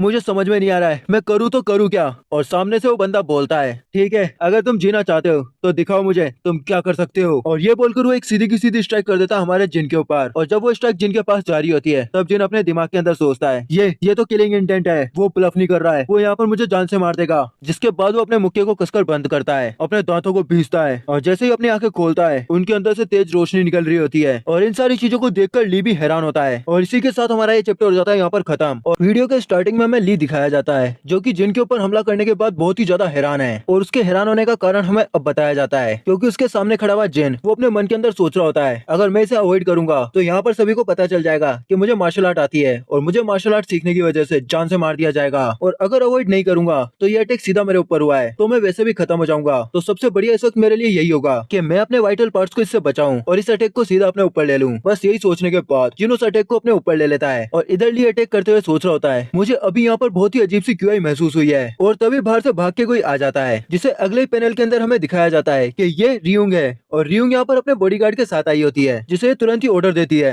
कि जाओ जाकर जिन को बचाओ। और अब जैसे ली अपनी तलवार को जिन के बाहर निकालता है ये दोनों की दोनों उसे पकड़कर बैठ जाती हैं और उसके बहते हुए लाल पानी को रोकते हुए बोल रही होती हैं ज्यादा हिलो मत, हमें इस लाल पानी को रोकना होगा। और जिन जोर जोर से चिल्ला रहा होता है और चिल्लाते हुए वो अपने मन के अंदर सोच रहा होता है ये बहुत ही ज्यादा दर्द कर रहा है पर फिर भी कम से कम वो मेरे वाइटल पार्ट्स पे अटैक तो नहीं कर पाया। और सामने से ली ये सोच रहा होता है कि वो मेरे इतने नॉर्मल से अटैक को भी डॉज नहीं कर पाया। इसका मतलब तो यही है कि वो रूमर सही थे कि इस बंदे को मार्शल आर्ट के बारे में कुछ भी नहीं आता है। लेकिन फिर भी मुझे एक चीज समझ में नहीं आ रही है वो क्यूआई जो मुझे अभी महसूस हुई थी वो क्या थी। और अब उधर से रियुंग चिल्लाते हुए बोलती है मास्टर शिमली ये किस तरह की हरकत थी तुम्हारी। और सामने वाला बंदा थोड़ी बहुत बातें अपने दिमाग के अंदर और सोचता है कि आखिरकार ये हो कैसे गया और उसे तो डॉज कर जाना चाहिए था। और ये सोचते हुए वो अपनी तलवार को फेंकते हुए सामने बोलता है इसमें मेरी क्या गलती, मैंने तो बहुत ही सिंपल सा अटैक किया था, अब वो इतना कमजोर है कि वो उसे डॉज नहीं कर पाया तो इसमें मैं क्या करूँ। हाँ, मुझे इस पैथेटिक इंसान को दोबारा देखना भी नहीं है, जा रहा हूँ मैं यहाँ से। और ये बोलकर वो बंदा वहाँ से जाने लगता है। और रियुंग यहाँ पर जिनको किसी तरह की पिल खिलाते हुए बोलती है ये एक बहुत ही पावरफुल हाई रिकवरी पिल है, इसे खाने के बाद तुम जल्दी रिकवर हो जाओगे, लो इसे खा लो। और उनकी तरफ से मैं आपसे माफी मांगती हूँ मिस्टर जिन, मुझे कोई भी आइडिया नहीं था कि वो आपके साथ ऐसा करेंगे। उधर सामने पड़ा हुआ जिन बहुत ही ज्यादा कहका रहा होता है और अपने होठ काट कर चुपचाप बैठा होता है। और इसकी ये हालत देखने के बाद युंग आगे बोलती है प्लीज आप मुझे अलाउ कीजिए कि मैं आपको रूम तक छोड़ के आ सकूं। और उसके बाद ये सीन शिफ्ट होता है एक टपरी के बाहर जहाँ पर जिन धीरे धीरे अपनी आंखें खोल रहा होता है और उसे अपने पास में खड़ी दिखाई देती है यून हा, जो कि इस कंडीशन में उसे देखकर बोलती है क्या तुम्हारे साथ ये सब कुछ उन लोगों ने किया है। जिसके बाद थोड़ी देर के लिए कमरे के अंदर शांति छा जाती है और यून हा उसके बाद आगे बोलती है तुम एक बहुत ही बड़े इडियट हो, तुम्हें कम से कम इतनी तो फाइट करनी आनी चाहिए कि कोई तुम पर अटैक करे तो तुम उससे बच सको। और अगर तुम्हें ये भी नहीं आता है तो कम से कम ऐसी फाइट्स के दौरान भागना तो सीख लो। और इसी के साथ साथ वो अपने मन के अंदर ये भी सोच रही होती है मुझे समझ में नहीं आ रहा मुझे इतना गुस्सा क्यों आ रहा है, और खास करके उन हरामियों पर जिसने जिनके साथ ये किया है। और तभी वहाँ पर जिन उसके हाथ पे हाथ रख के बोलता है थैंक यू यून हा श्योल, क्योंकि बहुत ज्यादा समय हो चुका है जब किसी ने मेरी इस तरह से परवाह की है। आज तुम्हारी इस परवाह को देखकर मुझे बहुत ही ज्यादा अच्छा लग रहा है। और ये सुनने के बाद यूनहा थोड़ी देर तक तो उसे देखती रह जाती है और फिर उसे रियलाइज होता है कि आखिरकार अभी जिन ने बोला क्या। और वो तुरंत ही उसके हाथ को झटकार कर दूसरी साइड देखती है और देखकर बोल रही होती है तुम अचानक से इस तरह की बातें क्यों करने लग गए हो। और बेचारा जिन जिसकी हालत पहले से खराब है वो बिस्तर पर उठ के गिरता है। उसके बाद यूनहा उससे आगे बोलती है मुझे ऐसा लगता है मैं जल्दी यहाँ से जाने वाली हूँ। और इधर जिन अपने मन के अंदर सोचता है हाँ देखा जाए तो ये पूरी तरह से रिकवर हो चुकी है तो अब इसका जाना तो बनता ही है। और ये सोचने के बाद वो उससे बोलता है हाँ ठीक है मुझे लगता है तुम सही कह रही हो। और यूनहा को पास्ट में हुई कोई बात याद आती है जहाँ पर वो बैठ के मेडिटेशन कर रही होती है। और मेडिटेशन करते हुए उसका वो बंदा जो यहाँ पर उससे मिलने आता है वो तुरंत ही यहाँ पर आता है और आते ही यूनहा को बताता है यंग मिस मैं आपको एक खबर देने आया हूँ, हमारे मास्टर वो पूरी तरह से बिल्कुल ही सही हैं और इस वक्त वो अपनी रिकवरी पे पूरी तरह से फोकस कर रहे हैं, जहाँ पर उन्हें देख के ऐसा लग रहा है कि वो अपनी फुल रिकवरी जल्दी ही कर लेंगे। और इधर से यूनहा भी बोलती है सचमुच ये तो एक बहुत ही अच्छी खबर है हायर। और हायर आगे से बताता है हाँ, और हम हमारी मूव वो जल्दी ही चलने वाले हैं, इसीलिए आपको भी अपने आप को प्रिपेयर करना शुरू कर देना चाहिए। और इसी लाइन के साथ ये सीन यहाँ से शिफ्ट होता है और बाहर रेगिस्तान की तरफ जाता है, जहाँ पर एक आदमी रेगिस्तान के टीले पर खड़ा होकर सामने खुली वादियों को देख रहा होता है और अब ये सामने देखते हुए बोलता है, तो ये है नॉर्दर्न वेस्टलैंड, जिसे की ताकत की भूमि कहा जाता था। हाँ, काफी अजीब लग रहा है ये। और ये बोलने के बाद ये बंदा इधर उधर नजरें चलाता है और नजरें चलाने के बाद हवा में बोलता है, इधर उधर छुपकर तुम मुझे कुछ ज्यादा ही परेशान कर रहे हो। अब वैसे भी मैं तुम्हें ढूंढ ही लूंगा, तो क्यों ना तुम चुपचाप मेरे सामने आ जाओ और मुझे आकर बताओ तुम हो कौन। जिसके बाद इसके पीछे जमीन के अंदर से कई सारे लोग बाहर निकलने लगते हैं और बाहर निकलते हुए बोल रहे होते हैं, तुम्हारे सेंसेस तो काफी शार्प हैं, तो सबसे पहले हमें ये बताओ तुम कौन हो और किस तरफ जा रहे हो। और ये बंदा उन सभी को देखकर अपने मन में सोचता है, आखिरकार ये हरामी है कौन और इनके पास ये वेपन, इसका मतलब ये दोस्त तो नहीं है। और ये सोचने के बाद वो उनके सामने बहुत ही ज्यादा कॉन्फिडेंस से खड़ा होता है और अपने हाथ बांधकर बोलता है, मुझे तुम लोगों को कुछ भी बताने की कोई जरूरत नहीं है। और सामने वाला बंदा उससे बोलता है, ठीक है, मैं बहुत ही सिंपल सी भाषा में बात करूंगा, मैं तुम्हें जिंदा जाने दूंगा अगर तुम यहाँ से चुपचाप चले जाते हो तो।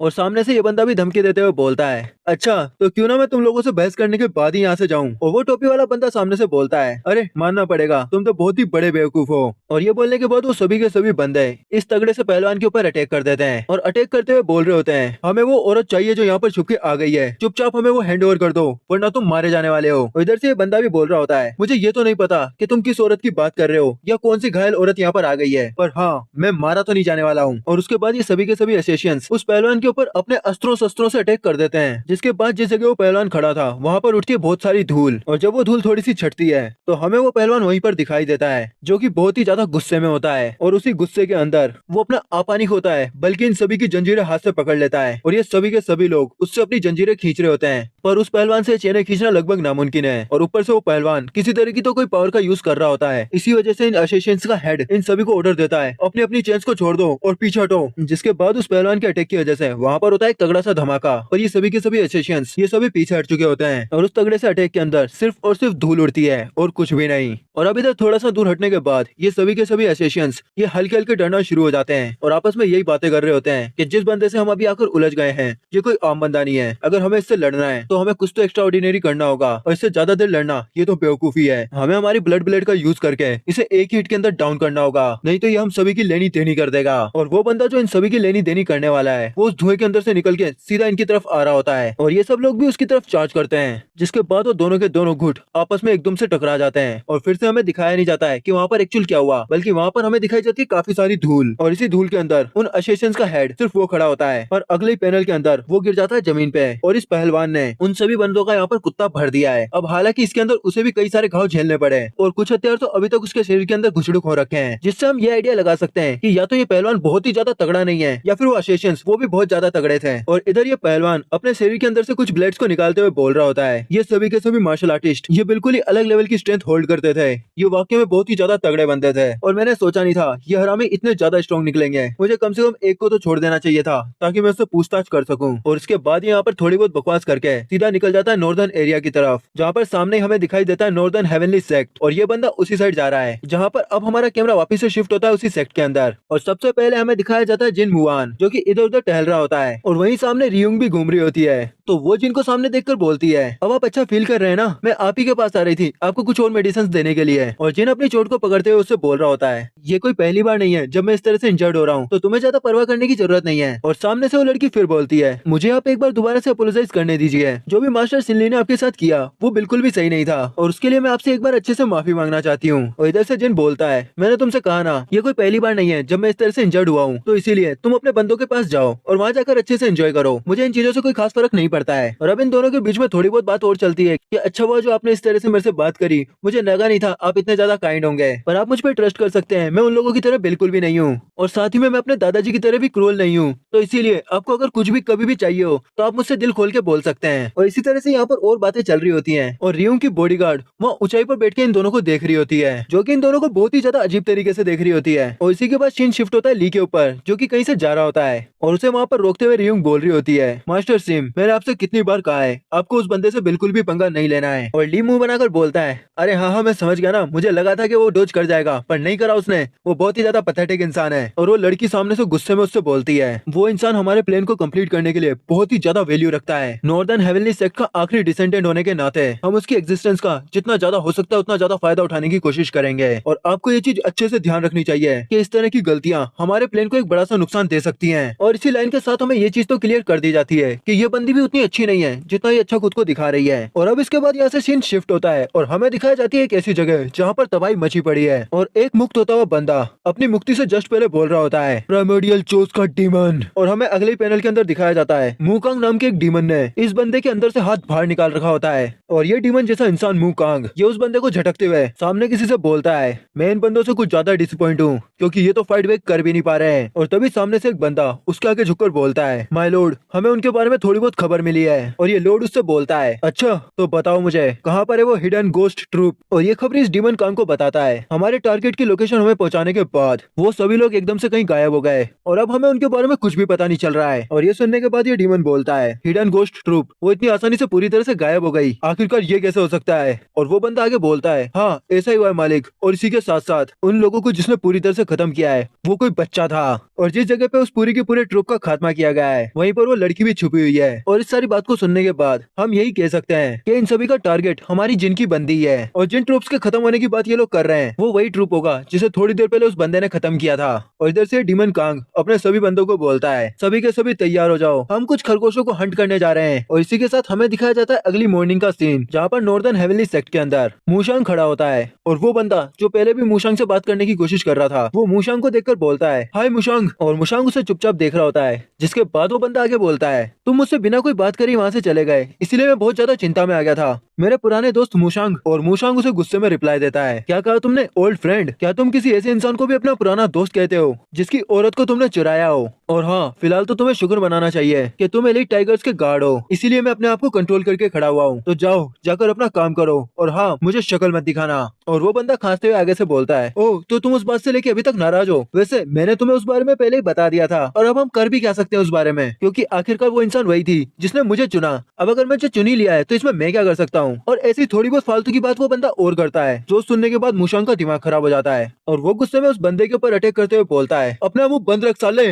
और वो बंदा भी मूशांग का सडन अटैक देखकर बहुत ही ज्यादा घबरा जाता है और मूशांग उस पर अटैक करते हुए बोल रहा होता है, लगता है तू मेरे हाथों से आज मारा जाने वाला है। और तभी वो बंदा भी अपना अटैक करते हुए सामने की तरफ निकल जाता है। और इस अटैक के बाद हमें पता चलता है कि मूशांग की तलवार पूरी तरह से टूट चुकी है और उसके शरीर पे कुछ कट भी लग चुके हैं, जिसका मतलब है वो बंदा मूशांग से बहुत ही ज्यादा स्ट्रॉन्ग है। और अब वो बंदा मूशांग को देखते हुए बोलता है, मैं तुम्हारे साथ बहुत ही शांति से बात कर रहा हूँ, इसका ये मतलब नहीं है तुम अपनी औकात से बाहर जाओगे। और हाँ मुझे ये कहने के लिए माफ कर दो पर तुम्हें तुम्हारी जगह पता होनी चाहिए, इसीलिए मेरे पुराने दोस्त रियलिटी का एक्सेप्ट करो। और ये सब कुछ सुनने के बाद और अपनी ये हालत देखने के बाद मूशांग अपने घुटनों पर आ जाता है और उसे बैकग्राउंड से उसी बंदे की आवाज आ रही होती है, मुझे यहाँ पर कई बार आना पड़ेगा, इसीलिए हम दोनों को एक दूसरे को बार बार फेस भी करना पड़ेगा, तो तुम्हें अपना एटीट्यूड सुधार लेना चाहिए। और हाँ मैंने तुम्हारे कट्स गहरे नहीं मारे हैं तो इससे तुम्हें कोई चोट नहीं लगेगी। और इधर मूशांग को कुछ याद आता है जहाँ पर वो पहले तो अपनी बंदी के साथ खुश होता है और ये बंदा पीछे खड़े होकर उन्हें देख रहा होता है। उसके कुछ समय बाद वो बंदी जाती है पलट, ये बंदा जाता है पलट और वो आ जाता है अपने घुटनों पर, जहाँ पर वो रोते पीटते हुए अपने प्यार की भीख मांग रहा होता है। और प्यार का कायदा ये कहता है जिसने भीख मांगी उसे तो बिल्कुल नहीं मिलेगा, इसीलिए इसे भी नहीं मिलता है। और अब प्रेजेंट के अंदर ये अपनी फूटी किस्मत और फटी हुई हालत को लेकर पागलों की तरह हंस रहा होता है। उसके बाद सीन शिफ्ट होता है जिन मुआन के ऊपर, जो कि अपनी भट्टी के अंदर ही किसी तरह का काम कर रहा होता है। और वो काम करने के बाद हमें सीन दिखाया जाता है कुछ घंटे बाद का,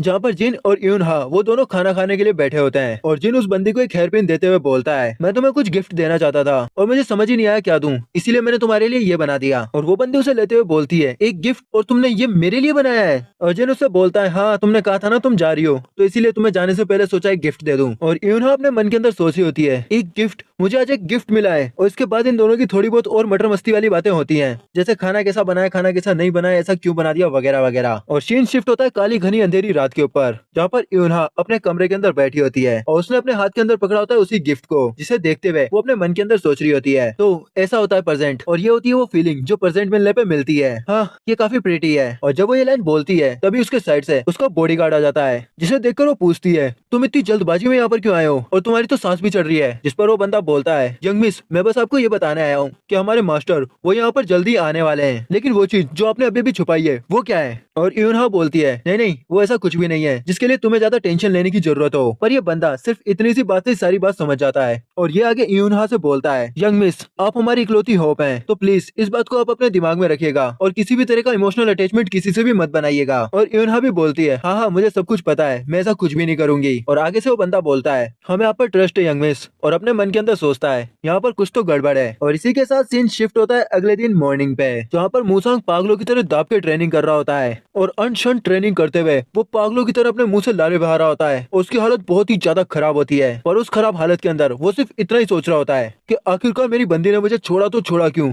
आखिरकार उस आदमी के अंदर ऐसा था क्या कि वो मुझे छोड़कर उसके पास चली गई, क्या सिर्फ इसलिए कि मैं कमजोर हूँ या फिर इसलिए क्योंकि उसका फ्यूचर ज्यादा ब्राइट होगा। नहीं, मुझे मार्शल आर्ट में और आगे जाना होगा। मुझे नहीं पता चल रहा है मैं कहाँ पर लैग कर रहा हूँ, पर मुझे ये पता चल रहा है मैं कहीं तो लैग कर रहा हूँ। मार्क माई वर्ड्स, मैं एक दिन हर एक हरामी को उसका हिसाब किताब चुकता करने के लिए मजबूर कर दूंगा। और उसके बाद उसे साइड से कहीं से आवाज आती है डार्क इलनेस तुम्हारे दिल को पूरी तरह से खत्म करके रख देगी। और जब इंसान अपने आप पे डाउट करना शुरू करता है तो वो अपने आप को डार्कनेस के हवाले छोड़ देता है और यहीं से होती है सबसे बड़ी प्रॉब्लम स्टार्ट, क्योंकि इंसान का रेज, इंसान का गुस्सा और उसकी आग ये उसे अंदर से जलाती है और आगे जाकर ये सिर्फ और सिर्फ डाउनफॉल लेकर आती है। और इंसान सवालों में इतना ज्यादा उलझ जाता है कि वो ये भूल ही जाता है कि उन सवालों की कोई जवाब भी है, और उन जवाबों की तरफ जाने की बजाय वो अपने गुस्से की तरफ जाता है और ज्यादा भटकता है। इसीलिए अगर अलाइनमेंट चाहिए, अगर अपने आप को सरपास करना है तो सबसे पहले अपने अंदर की आग को शांत करो, बढ़ते हुए गुस्से को एक राह दिखाओ और उसके बाद तुम्हारे दिमाग को एक मिरर की तरह बनाओ जिसके अंदर हर उस चीज की परछाई दिखे जो भी तुम चाहते हो। इंसान पानी की तरह होता है जिसे कहीं भी खुला छोड़ दें वो आकर जमीन पर ही गिरता है, और एक बार जब उसके ऊपर सनलाइट पड़ती है तो उसके विचारों के अंदर होती है वृद्धि और वो इवेपोरेट होकर आसमान की ऊंचाइयों को छूता है। और कन्वेक्शन ऑफ द हार्ट वो भी बिल्कुल यही है, अपने अंदर की आग को शांत करो, सनलाइट को खुद पे पड़ने दो और अंदरूनी गहराइयों के अंदर उस बड़ी सी दीवार को पार करने की कोशिश करो जो तुम्हें हमेशा रोकती है। और ये सब कुछ सुनने के बाद पहले तो मूसांग इधर उधर देखता है कि ये आवाज आई तो आई कहाँ से है, और उसके बाद वो इस आवाज के साथ फोकस करता है और बिल्कुल वैसा ही करने की कोशिश करता है जैसा कि कहा गया है। और जब वो एक्शन कर रहा होता है तभी आगे से आवाजें आ रही होती हैं, तोड़ो उस दीवार को, खुद से खुद की बात करो,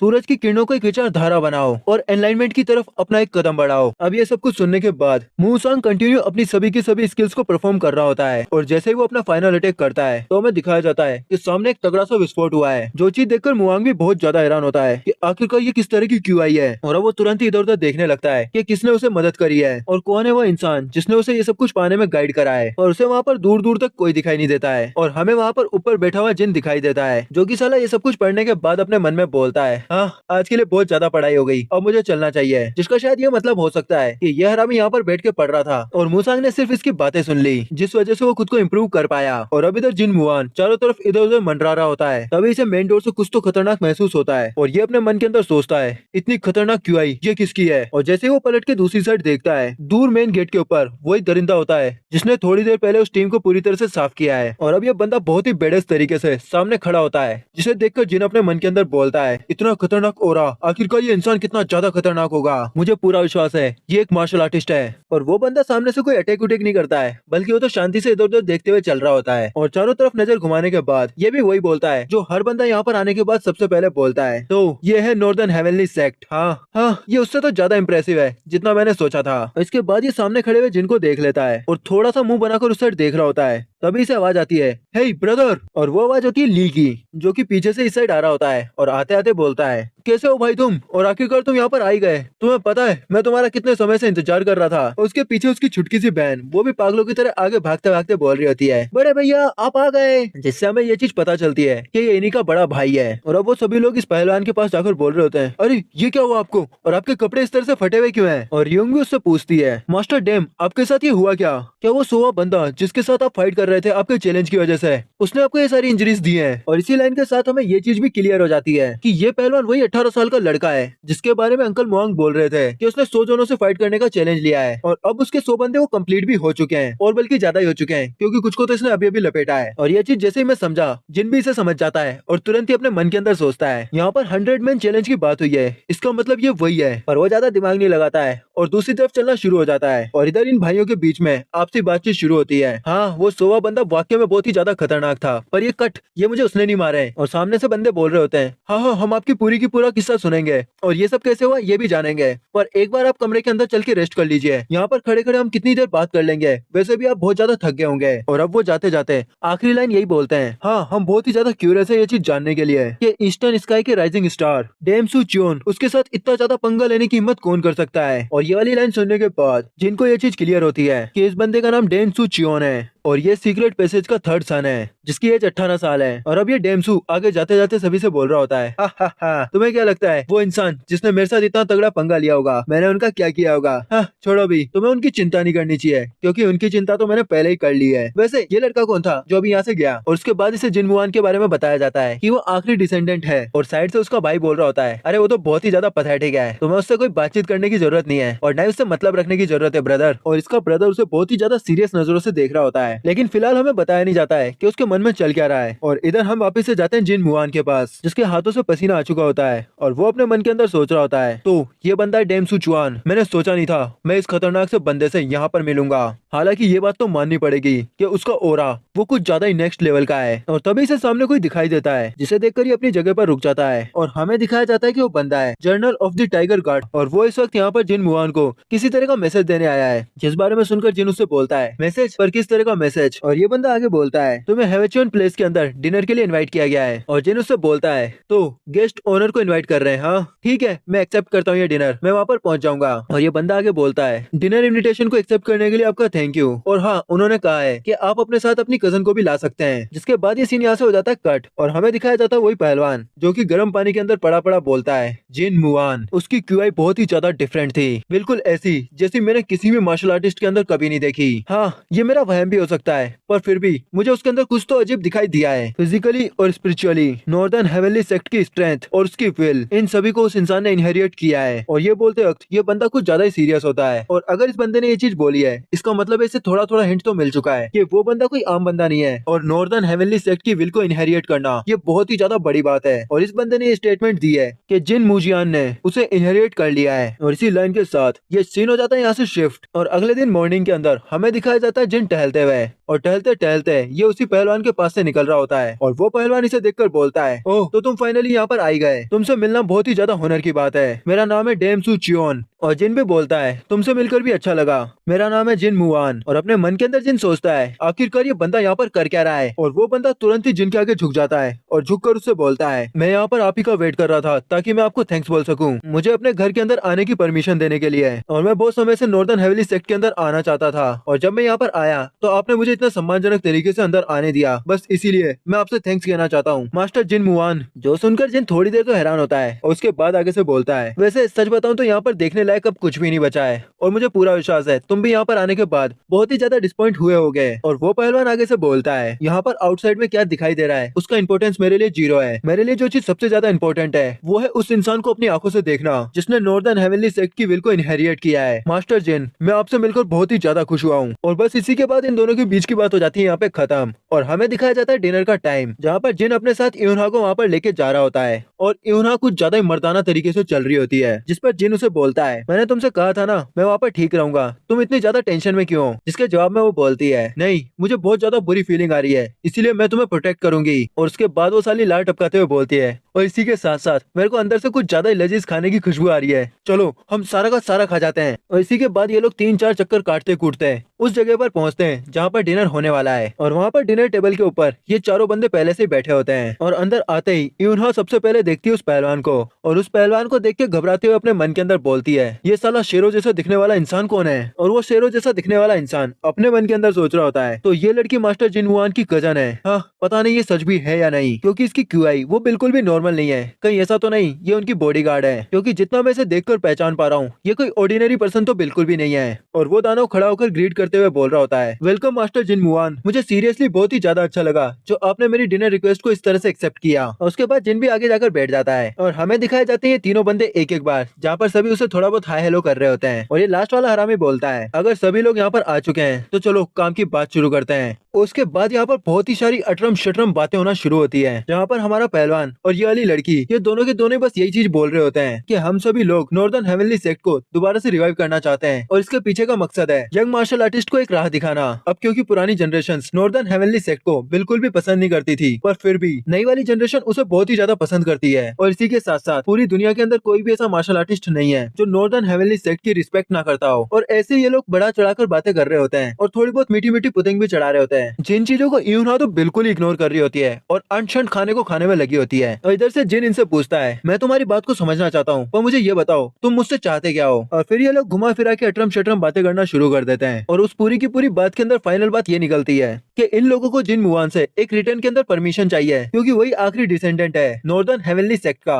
और हल्की फुल्की बातचीत के बाद जिन मुआन भी यही बोलता है, ठीक है मैं वेट करूंगा कि तुम इसकी ग्लोरी कैसे वापस लेके आते हो। और इस लाइन का मतलब शायद यही हो सकता है कि उसने परमिशन दे दी है और वो रिटर्न में भी परमिशन दे देगा, क्योंकि उसे तो इस पछड़े के अंदर पढ़ना भी नहीं है। और इधर सामने से पहलवान खुश होते हुए जिन से बोलता है, thank you very much master Jin. और जब से ये बंदा दिखा है तब से लेकर अब तक ये बंदा मुझे थोड़ा भी समझ में नहीं आया है, या तो ये बंदा बहुत ही ज्यादा सही इंसान है या फिर साला बहुत ही ज्यादा हरामी बंदा है। अब आगे जाके हमें पता चली जाएगा। और इसी के बाद हमें नॉर्दर्न हेवनली सेक्ट के पास में एक पहाड़ी दिखाई जाती है, जहाँ पर दो बंदे आपस में बात कर रहे होते हैं, क्या यार हमें हमेशा यहाँ से वॉच करने की ड्यूटी क्यों दी जाती है। और दूसरा बंदा भी बोल रहा होता है, हाँ यार ये तो वैसे बहुत फालतू सा काम है, यहाँ से इतनी दूर ठंडे में बैठे रहो और बैठकर देखते रहो कौन आ रहा है कौन नहीं जा रहा है। हाँ बहुत ही ज्यादा दिमाग खराब हो जाता है मेरा ये सब कुछ देखकर। और उसके बाद ये दोनों के दोनों गार्ड्स ऐसे अंतरम शंतरम बातें कर रहे होते हैं, जैसे ये अच्छा है वो बुरा है, ये अच्छा है वगैरह वगैरह। पर जब ये अपनी फालतू की बातें कर रहे होते हैं, जैसे तू कब नौकरी छोड़ेगा, तू कब नौकरी करेगा, दूसरी नौकरी कर लेते हैं, तभी इन्हें किसी बहुत ही बड़े इंसान की परछाई कवर कर लेती है। और ये जैसे ही पलटकर पीछे देखते हैं इन दोनों के होश उड़ जाते हैं और सीन शिफ्ट होता है वाइस कैप्टन मू स्वांग के ऊपर, जो कि अपने साथ खड़े हुए बंदे से बोलता है, यहाँ पर कुछ तो गड़बड़ है। और वो बंदा बोलता है, वाइस कैप्टन आपको क्या गड़बड़ लग रही है यहाँ पर। जिसके बाद वाइस कैप्टन सीटी बजाकर कंफर्म करता है कि वो लोग रिटर्न जवाब देते हैं या नहीं।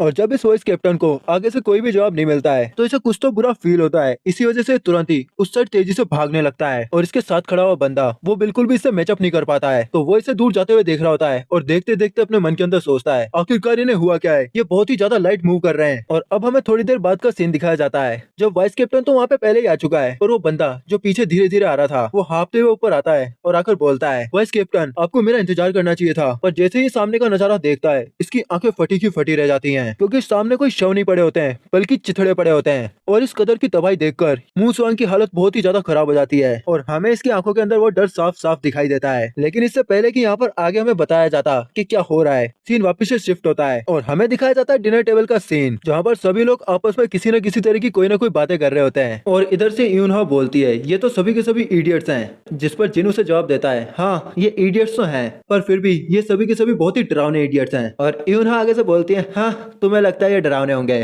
तुम्हें ज्यादा टेंशन लेने की जरूरत नहीं है, तुम बस मेरे पास बैठे रहो और मैं तुम्हें प्रोटेक्ट करूंगी। और जिन थोड़ी देर उसे देखता है और देखकर उसे बोलता है, ठीक है मैं तुम्हारे सोफर को लेता हूँ और थैंक यू तुम्हारे सोफर के लिए। और यूनहा मुंह बिगाड़ कर बोलती है, हाँ हाँ पर मैं तुम्हें सिर्फ तब तक ही प्रोटेक्ट करूंगी जब तक मैं यहाँ पर रुकी हुई हूँ। और उसके बाद डेम्सू आता है जिनके पास और जिनके पास आकर बोलता है, मास्टर जिन मुझे आपसे थोड़ा सा काम था, क्या आप मेरे साथ चल सकते हैं। और इसके बाद जिन उसके साथ चला जाता है और वो दूसरी लड़की वो आती है यूनहा के पास और आकर उससे बोलती है, लेडी यूनहा आज का खाना कैसा था। और यूनहा बहुत ही सीरियस होकर उससे बोलती है, मुझे सच सच बताओ तुम यहाँ पर करने की क्या कोशिश कर रही हो, क्योंकि उसे यहाँ पर डिनर पे बुलाना तुम्हें इस चीज की कोई भी जरूरत नहीं थी। और वो बंदी सामने से बोलती है, हमें बस उनके परमिशन के साइन की जरूरत थी इसीलिए हमने उन्हें यहाँ पर बुलाया था, मुझे माफ कर देना अगर मास्टर जिनको इस चीज से बुरा लगा हो तो। और इधर से यूनहा बोलती है, उसे और ज्यादा परेशान करना बंद करो, उसकी लाइफ पहले बहुत ज्यादा खराब है, ऊपर से तुम उसे इस तरह से परेशान करते रहते हो। और तभी वहाँ पर वो छोटी बच्ची भी आती है जो कि आकर बोलती है, बॉदर करना, मुझे तो ऐसा लगता है तुम उसे हमसे ज्यादा बॉदर करती हो। जिसके बाद ये बच्ची थोड़ी बहुत इधर उधर की फालतू की बातें करती है उससे और लास्ट में बस ये बोलती है कि तुम भी हमसे कुछ ज्यादा अलग नहीं हो, तुम भी बस उस बंदे की हॉस्पिटैलिटी का फायदा उठाना चाहती हो और कुछ भी नहीं। और ये लाइन सुनने के बाद यूना थोड़ी देर के लिए चुप हो जाती है, पर एकदम से उसे बाहर से कोई साउंड आता है और वो हैरान होते हुए पीछे देखती है और पीछे देखकर बोलती है, रुको, ये क्या था? नहीं नहीं, मुझसे ये मत कहना, ये वही है। और इसके बाद हमें दिखाया नहीं जाता है कि आखिरकार यूना ने महसूस क्या किया, और हमें दिखाया जाता है सीधा बाहर का सीन, जहाँ पर जिन और वो पहलवान दोनों खड़े होते हैं और वो पहलवान जिन से बोलता है, मुझे माफ कर दीजिए क्योंकि मैंने अभी थोड़ी देर पहले ही आपसे एक रिक्वेस्ट करी थी और अब मैं एक और रिक्वेस्ट करना चाहता हूँ। और थोड़ी देर बात को इधर उधर घुमाने के बाद ये बंदा आता है मेन पॉइंट पर और आगे से जिनसे बोलता है, क्या आप हमारी ड्रैगन सोसाइटी को ज्वाइन कर सकते हैं? चलिए साथ में मिलकर उस पूरी दुनिया को चेंज करते हैं। और ये ड्रैगन सोसाइटी, ये इन्होंने नॉर्दर्न हेवनली सेक्ट का नया नाम रखा होता है, जिसके जवाब में इससे पहले कि जिन कुछ बोलता, इन दोनों को यहाँ पर वो खतरनाक सा ऑरा महसूस होता है जो थोड़ी देर पहले यून हा को महसूस हुआ था। और हमें हेवनली सेक्ट के थोड़ा सा बाहर दिखाया जाता है वही दरिंदा जिसने एक पूरे के पूरे गांव के अंदर तबाही मचा के रख दी थी। और फिलहाल ये यहाँ पर खड़ा होकर सामने देखते हुए बोलता है, तो कहाँ पर हो तुम? और इस वक्त ये किसे ढूंढ रहा है वो हो सकता है हमें थोड़ी देर बाद पता चल जाए, पर फिलहाल हमें सिर्फ ये दिखाया जाता है कि नॉर्दर्न हेवनली सेक्ट के वो लोग जो यहाँ पर पहरेदारी कर रहे थे, उन सभी की हालत हो चुकी है थोड़ी थोड़ी बुरी, और ये जैसे तैसे इस दरिंदे को यहाँ पर रोकने की कोशिश कर रहे हैं। और इनमें से एक बंदा चिल्लाकर बोलता है, इस दरिंदे को यहीं पर रोक के रखना है, हमें इसे आगे मत जाने देना। जिसके बाद ये सभी लोग जिनकी हालत थोड़ी थोड़ी खराब हो चुकी है इस दरिंदे को यहाँ पर घेरते हैं और घेर कर एकदम से चारों तरफ से इसके ऊपर कर देते हैं अटैक। पर अफसोस ये दरिंदा उनकी एक ही फिरकी के अंदर चक्री बना के रख देता है और सभी के सभी लोगों को दूर फेंक देता है। पर जब ये उन सभी को दूर फेंकता है और चारों तरफ धुआं उठता है, इसे महसूस होता है कि कहीं दूर से कोई इसकी तरफ बढ़ रहा है और वो उसी धूल में आकर गिरता है, जिसे देखते हुए ये दरिंदा बोलता है, ओह यहाँ पर कोई तो आया है, वैसे कौन हो तुम? और हमें दिखाया जाता है वो बंदा जो यहाँ पर बहुत ही ज्यादा दिलेरी के साथ आया है, वो वही पहलवान है जिसने 100 बंदों को मारने का चैलेंज लिया है, यंग मास्टर डेम्सू। और डेम्सू यहाँ पर आते ही सबसे पहले बोलता है, इस जगह पर आकर इस तरह की तबाही मचाने वाले दरिंदे, मेरा नाम है डेम्सू और क्या मैं ये जान सकता हूँ कि कोई अजीब सा दिखने वाला भेड़िया यहाँ पर आया क्यों है? और अब ये दरिंदा उस बंदे का नाम सुनते ही उसे पहचान जाता है और हंसते हुए उसका मजाक उड़ा रहा होता है कि अच्छा अच्छा, तू वही बेवकूफ है जिसने 100 मार्शल आर्टिस्ट को हराने का चैलेंज लिया था और एक फुद्दू सा निकनेम लेकर घूम रहा था। और अब पागलों की तरह हंसते हंसते ये बंदा बोलता है, हिडन गोस्ट ट्रुप, वो साले हरामी तुझ जैसे बेवकूफ से हार गए। और डेम्सो अपने मन के अंदर सोचता है, इसने उन्हीं लोगों का नाम लिया है जिन्हें मैंने पहले हराया था, इसका मतलब है ये और वो बंदे दोनों एक ही ग्रुप से आते हैं और जितना मैं इन्हें पहचान पा रहा हूँ ये मेनलैंड के तो बंदे नहीं हैं। और सारी कैलकुलेशन लगाने के बाद ये बंदा उस दरिंदे से बोलता है, तो तुम ही वो लोग हो जिन्हें साइलेंट नाइट कहा जाता है ना? और ये दरिंदा सामने से हंसते हुए बोलता है, हमारी पहचान जानने के बाद भी तू हमसे डर नहीं रहा है, बल्कि तेरी आंखों के अंदर चमक आ चुकी है। हाँ बच्चे, तू कमाल का तो है पर कमाल का बचेगा नहीं। और अब ये दोनों पहलवान एक दूसरे के होते हैं आमने सामने और इसी पैनल के अंदर हमें ये चीज क्लियर होती है कि इन दोनों की साइज के अंदर कितना बड़ा डिफरेंस है। और अब दिखाया जाता है हमें अंदर का सीन जहाँ पर बहुत ही ज्यादा घायल होके इनके यहाँ का जनरल अंदर पहुंचा है और उसे देखकर ये सभी के सभी लोग बहुत ही ज्यादा हैरान हो जाते हैं और जिन लोगों के पास भी हथियार हैं वो अपने हथियार निकालकर सतर्क हो जाते हैं। और फिलहाल यूनहा बहुत ही ज्यादा डरते हुए अपने मन के अंदर सोचती है, मैंने बिल्कुल भी एक्सपेक्ट नहीं किया था वो मॉन्स्टर मुझे ढूंढता हुआ यहाँ तक आ जाएगा। और ये चीज सुनते हमें ये चीज भी क्लियर हो जाती है कि वो मॉन्स्टर यहाँ पर यूनहा को ढूंढते हुए आया है। और जब यूनहा इतनी ज्यादा घबरा रही होती है तो तुरंत ही उसके कंधे पर कोई हाथ रखता है जो होता है हमारा जिन मुआन, और वो आगे यूनहा से बोलता है, तुम ठीक तो हो ना? और यूनहा उससे बोलती है, जो मॉन्स्टर इस वक्त बाहर घूम रहा है यहाँ पर कोई भी ऐसा नहीं है जो उसे रोक सके, इसीलिए तुम सभी को तुरंत यहाँ से निकलना होगा।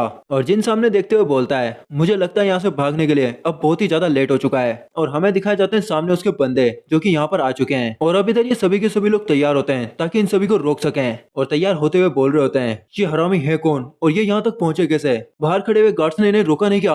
लेकिन यूनहा जो कि बहुत ही ज्यादा परेशान है वो अपने मन के अंदर सोच रही होती है, मैं इन्हें हरा नहीं सकती हूँ पर मुझे इन्हें रोकना ही होगा। और ये बोलकर वो अपने चोटी से हेयरपिन को निकालती है और उसे अपने पास रखते हुए बोलती है, मूव ऑन, आगे मत बढ़ना और मेरे पीछे ही रहना। और इस लाइन को बोलने के बाद यूनहा बहुत ही ज्यादा सीरियस होकर उनसे फाइट करने के लिए तैयार हो जाती है। और हमें दिखाया जाता है बाहर का सीन जहाँ पर डेम्सू उस दरिंदे से बोल रहा होता है, मैं इस सबको जल्द से जल्द खत्म करूंगा।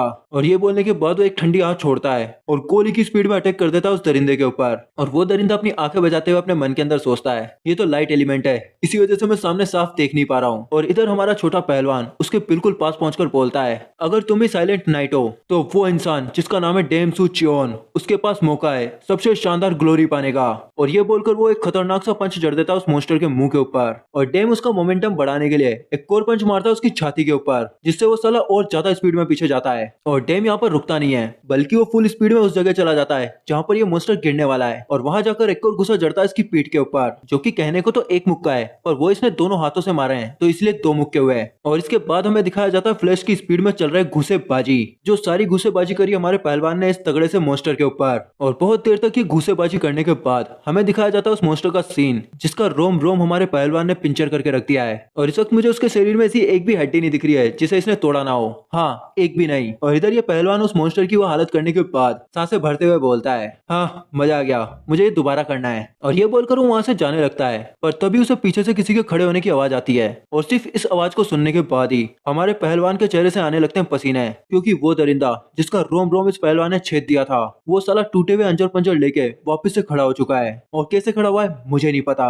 और ना ही हमारे इस पहलवान को पता है, इसीलिए ये उसे पलट कर देखता है और देखकर बोलता है, ये कैसे हो सकता है, क्या ये किसी तरह का मॉन्स्टर है। और वो मॉन्स्टर अपने जबड़े जुबड़े सही करते हुए बोल रहा होता है, तुम इतने भी बुरे नहीं हो बच्चे, लेकिन तुम मुझे सिर्फ इतनी सी हरकतों से टेक डाउन नहीं कर सकते हो। और ये बोलने के बाद वो एक खतरनाक सा हमला करता है हमारे पहलवान के ऊपर, जिसे हमारा पहलवान डोज कर जाता है। पर जब वो इसे डोज करके हवा में होता है तभी उससे कई गुना तेज स्पीड से मॉन्स्टर आके उसके ऊपर आ जाता है और ऊपर से भारी लात बजाता है हमारे पहलवान के ऊपर, जिससे हमारा पहलवान जाता है जमीन के अंदर चिपक। और ये मॉन्स्टर पागलों की तरह उस पर अटैक करने के लिए आगे बढ़ रहा होता है, पर इससे पहले कि उसकी और ज्यादा कुत्ता भराई करता, हमें नीचे दिखाया जाता है कि हमारा पहलवान उस मॉन्स्टर के सिर्फ एक ही अटैक से छिंद छिंद होकर नीचे गिर चुका है। और वो मॉन्स्टर उससे बोलता है, तुम एक कुएं के अंदर उचकते हुए मेंढक से ज्यादा और कुछ भी नहीं हो। तुम्हें क्या लगता है तुम इस मार्शल आर्ट वर्ल्ड के पिनेकल तक पहुंच चुके हो? पर फिर भी मुझे तुम्हारे अंदर थोड़ा सा पोटेंशियल दिखाई दिया है, इसलिए फिलहाल के लिए मैं तुम्हें जिंदा छोड़ रहा हूँ, ठीक है? ढूंढना मुझे और मुझसे आकर अपना बदला लेना, क्योंकि मुझे कमजोरों का काम 25 करने में मजा नहीं आता है। जब तुम स्ट्रॉन्ग होगे मुझे ढूंढने आओगे, मैं तुम्हें तब बताऊंगा कि तुम्हारी पीक पे होने के बाद भी तुम में और मुझ में कितना ज्यादा फर्क है। और ये बोलकर ये दरिंदा यहाँ से जाने लगता है, पर तभी ये महसूस करता है कि हमारे पहलवान ने इसका हाथ पकड़ रखा है। और उसके बाद वो मॉन्स्टर लगातार हमारे पहलवान को लाते मारता है और लाते बजाते हुए बोल रहा होता है, साले बेवकूफ, तेरी इतनी हिम्मत कैसे हुई कि तूने मेरी मर्जी को नकारा? मैं तुझे बताता हूँ मेरी मर्जी को नकारने के बाद क्या हालत होती है इंसान की। और जब ये हमारे पहलवान को अच्छे से ठोक बजा रहा होता है तभी से पीछे से आवाज आती है, तुम्हें अब रुक जाना चाहिए। और ये पहलवान गुस्से में पलटकर पीछे देखता है और बोलता है, कौन सा हरामी आया जो यहाँ पर मुझे चैलेंज कर रहा है? और उसके पीछे दिखाई जाती है उस बेवकूफ भाई की छोटी सी बेवकूफ बहन, जो कि इस दरिंदे से बोल रही होती है, तुम्हें नहीं पता है हम कौन है। और हमें दिखाया जाता है अंदर का सीन, जहाँ पर सभी के सभी लोग मिलकर उस दरिंदे के साथियों से लड़ रहे होते हैं। और फिलहाल ये सभी के सभी लोग लड़ाई करते करते बाहर आ चुके हैं। और बाहर आने के बाद ये बंदा अपने भाई से बोलता है, ब्रदर तुम ठीक तो हो ना? पर जैसे ये सामने देखता है तो इसके चेहरे से आने लगते हैं पसीने और इसकी पूरी तरह से फट जाती है, क्योंकि उस दरिंदे के सामने वो बेवकूफ बच्ची खड़ी हुई है और फालतू की बातें कर रही है कि मेरा बाप ये है, वो तुम्हारे साथ ये कर देगा, वो कर देगा, तुम्हारी ये हालत हो जाएगी, वो हालत हो जाएगी, वगैरह वगैरह। और उसके एक ही सेकंड बाद वो दरिंदा ये चीज बताता है कि वो दरिंदा क्यों है, क्योंकि उसने अपनी सिर्फ एक ही स्ट्राइक से उस बड़बोली का चितड़ा चितड़ा फ्री कर दिया होता है, जो चीज देखकर रियुंग बहुत ही ज्यादा घबरा जाती है। और साथ ही में उस छिपकली का बड़ा भाई वो भी आंखों में आंसू लेकर बहुत ही ज्यादा चीख रहा होता है। पर इस चीख पुकार का उस दरिंदे के ऊपर कोई भी असर नहीं होने वाला है। और अब क्योंकि ये चैप्टर यहाँ पर खत्म हो चुका है तो फिलहाल के लिए हम इस वीडियो को भी यहीं पर खत्म करते हैं और जल्दी मिलते हैं इसके नेक्स्ट पार्ट में। तब तक के लिए टाटा बाय बाय।